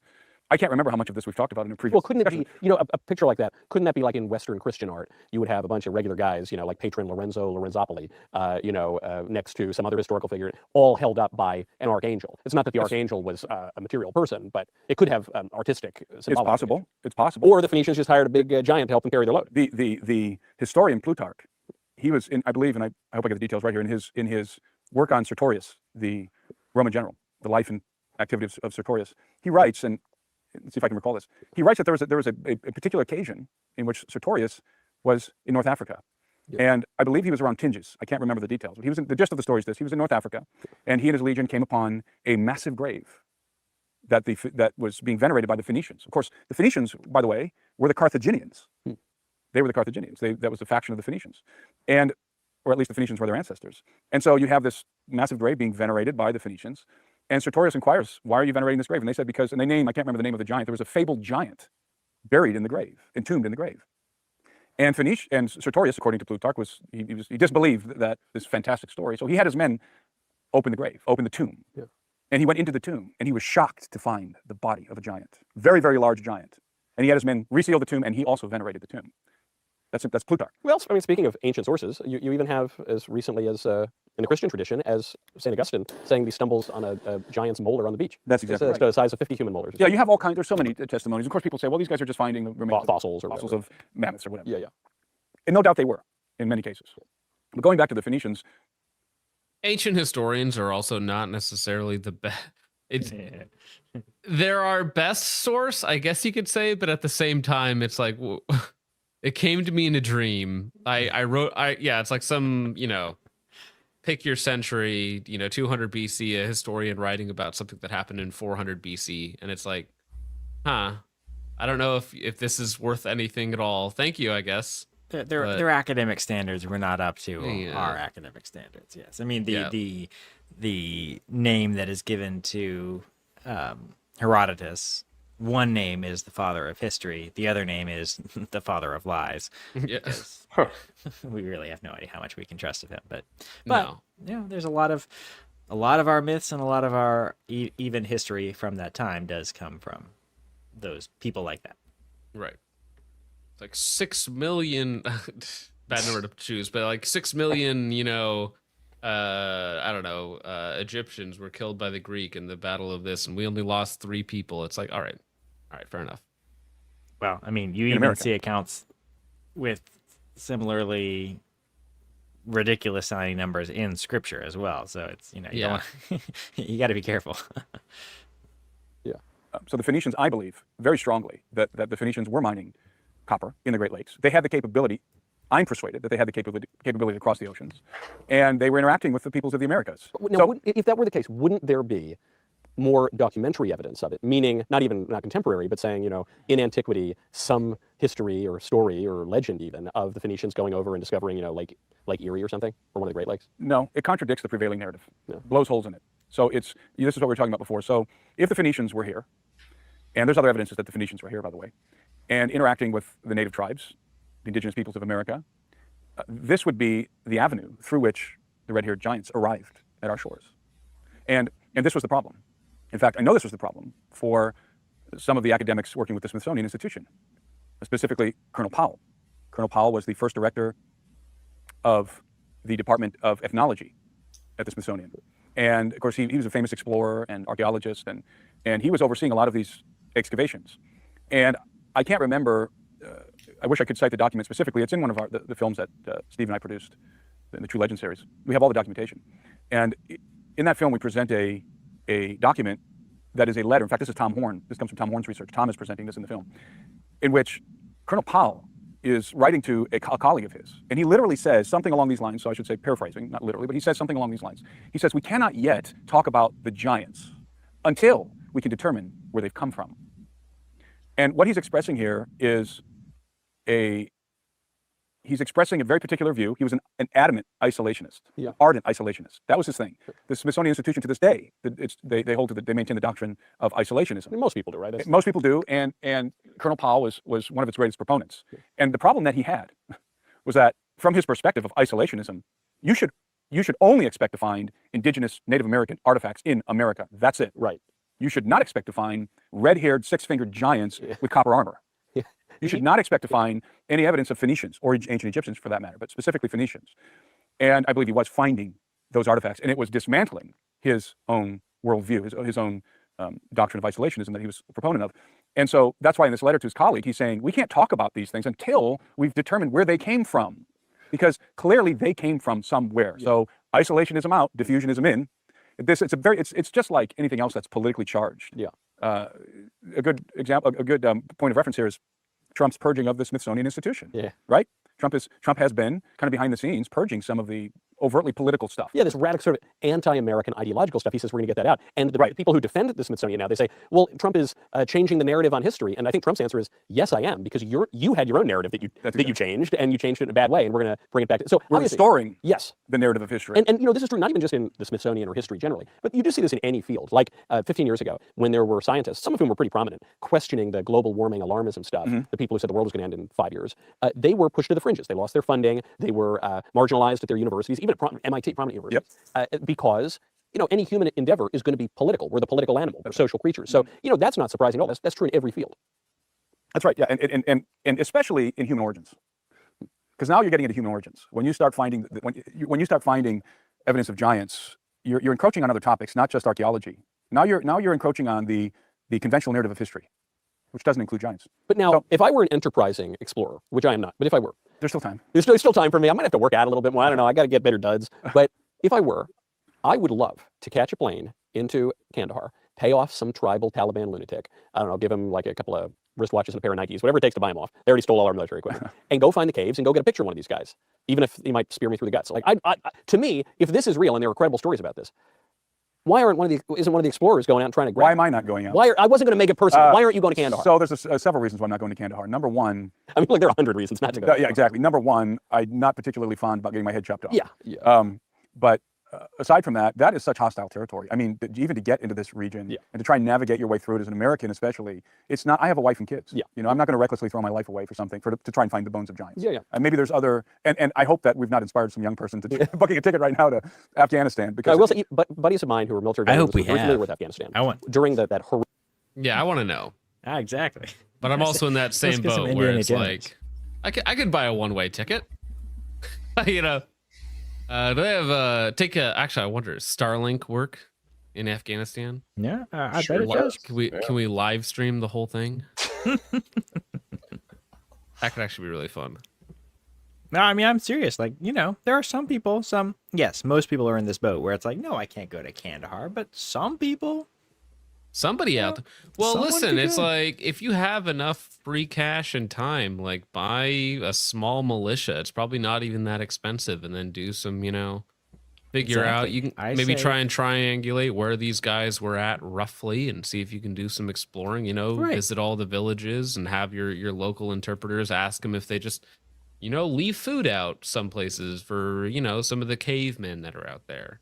Yeah, stop by the local bazaar first, pick up some PVS 31s, Yeah. Well, it's actually that would be used to fund the trip. Yeah. Okay, we're gonna go there, make some smart financial investments, and then we'll be able to fund the militia and all that sort of fun stuff. Yeah. Yeah. John, how much is left in the giant section of the video? Can you look at the chapters? I think there's about 12 minutes left. And then, Okay. 12 minutes, then it gets into Christianity versus Gnosticism, Peruvian face peelers, and then so on and so forth.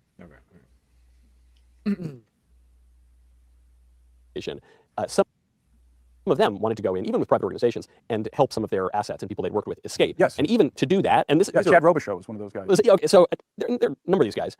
Even to do that, they would have to fly into Turkmenistan and take this route and get in here. I mean, even for people who were very familiar with the terrain, it was very, very difficult. There's no direct flights to Bagram Airfield. No, not anymore. So that's why but you see why, even when the U.S. had a presence there, like this seems like a big story. Okay, so here's what I'm going to predict, okay? I think you're going to get contacted by some people in the military, or ex-military guys, maybe some SEALs or Delta Force guys. We're going to confirm my story. I just want, we'll see if that happens. All right. Of course, you might get contacted by some crazy people too. Well, I get that every day. Yeah, That's especially every after single you have me on your show. You probably get, your inbox probably gets flooded with some very strange things. But because there's quite a few people out there who know that what I'm saying is true. But if I can return to the Smithsonian thing. Yes. Because I also want to get. All right.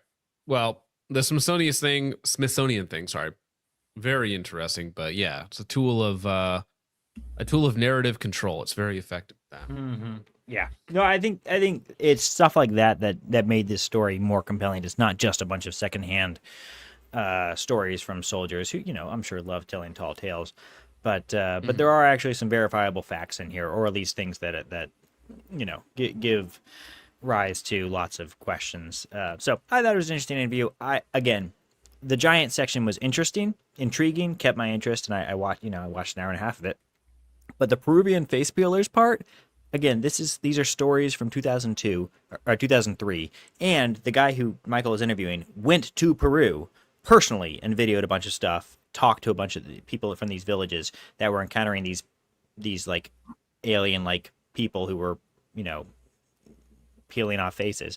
But it's actually a lot more complicated than that, because it sounds like they really were humans. Like the claims that he's making are not that these were aliens, or these are pretty clearly some nefarious government actors or something like that, but almost certainly not cartel. Anyways, it's much more credible and much more personal, and really a fascinating interview. So I guess I'm just plugging Michael's show at this point, but I give the entire video a watch. It is quite a ride. The production value there alone is excellent.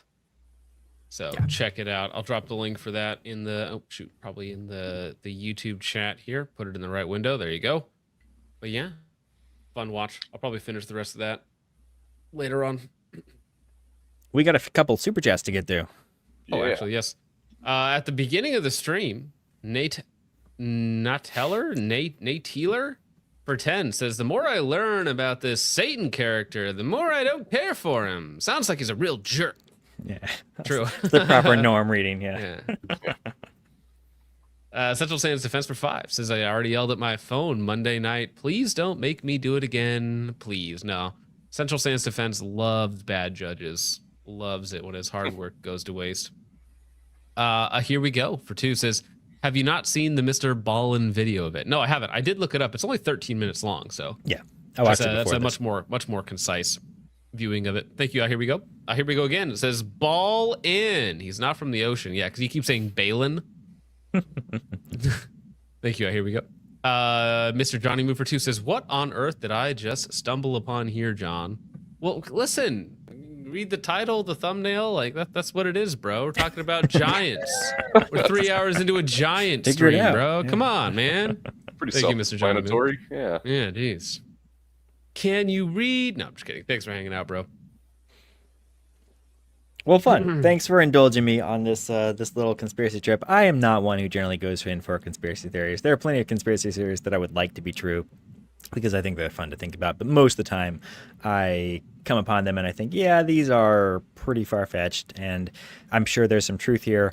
But most of the time, I'm convinced of a conspiracy of interest rather than a conspiracy of intrigue. It seems like the world is much closer to Burn After Reading than 3 Days of the Condor or something. It just seems like most of the time people are pretty incompetent, and it'd be very hard to keep a lot of people silent about some of these main things, which is why I think we did go to the moon. But sometimes I come across something that I'm like, wow, that's fascinating. And it seems like there are a lot of unanswered questions at the very least. And these are legitimately unanswered questions. And that intrigues me, right? Because a lot of times people are just asking questions about things that's like, yeah, there's some pretty obvious answers to these.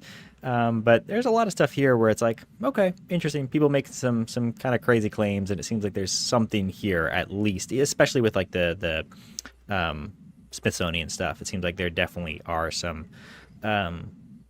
bad actors at play. So it's kind of cool, kind of interesting. Worth thinking about. And like I said, the Peruvian face peelers, go watch it.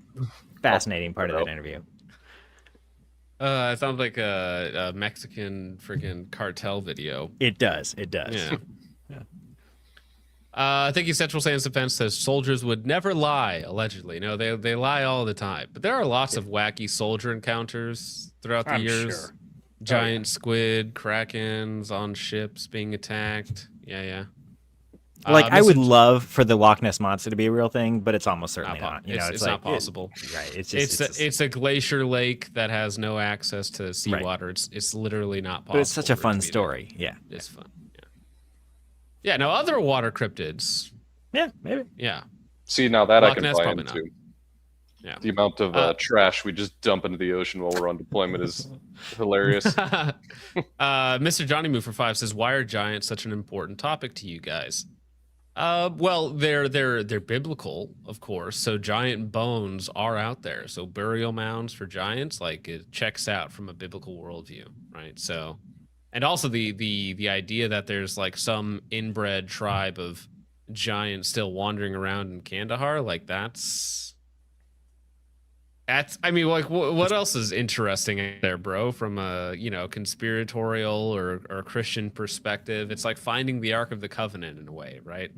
It's cool. I'm just trying to figure out where my penis comes from, but All right.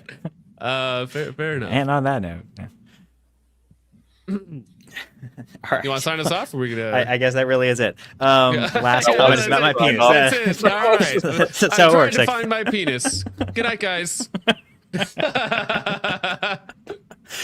All right, everyone. Well, thank you for being here. This has been a fun stream. We will be back next Tuesday, and we don't know what we'll talk about. We'll figure it out. Something interesting, I hope. And God bless you all. This has been a good time. Thanks, guys. Actually, I know what the next stream is going to be about. It's going to be like looking for the golden phallic or something like that, and it's going to be you photoshopped on Indiana Jones. Sounds like you've already got the thumbnail made. It's going to be blurred out, when he's taking the skull off and going to replace it, but it's going to be blurred out, and there's going to be like a vague phallic shape behind it. That's what it's going to be. Nice. The whole stream, yeah. Yeah. All right, guys. God bless.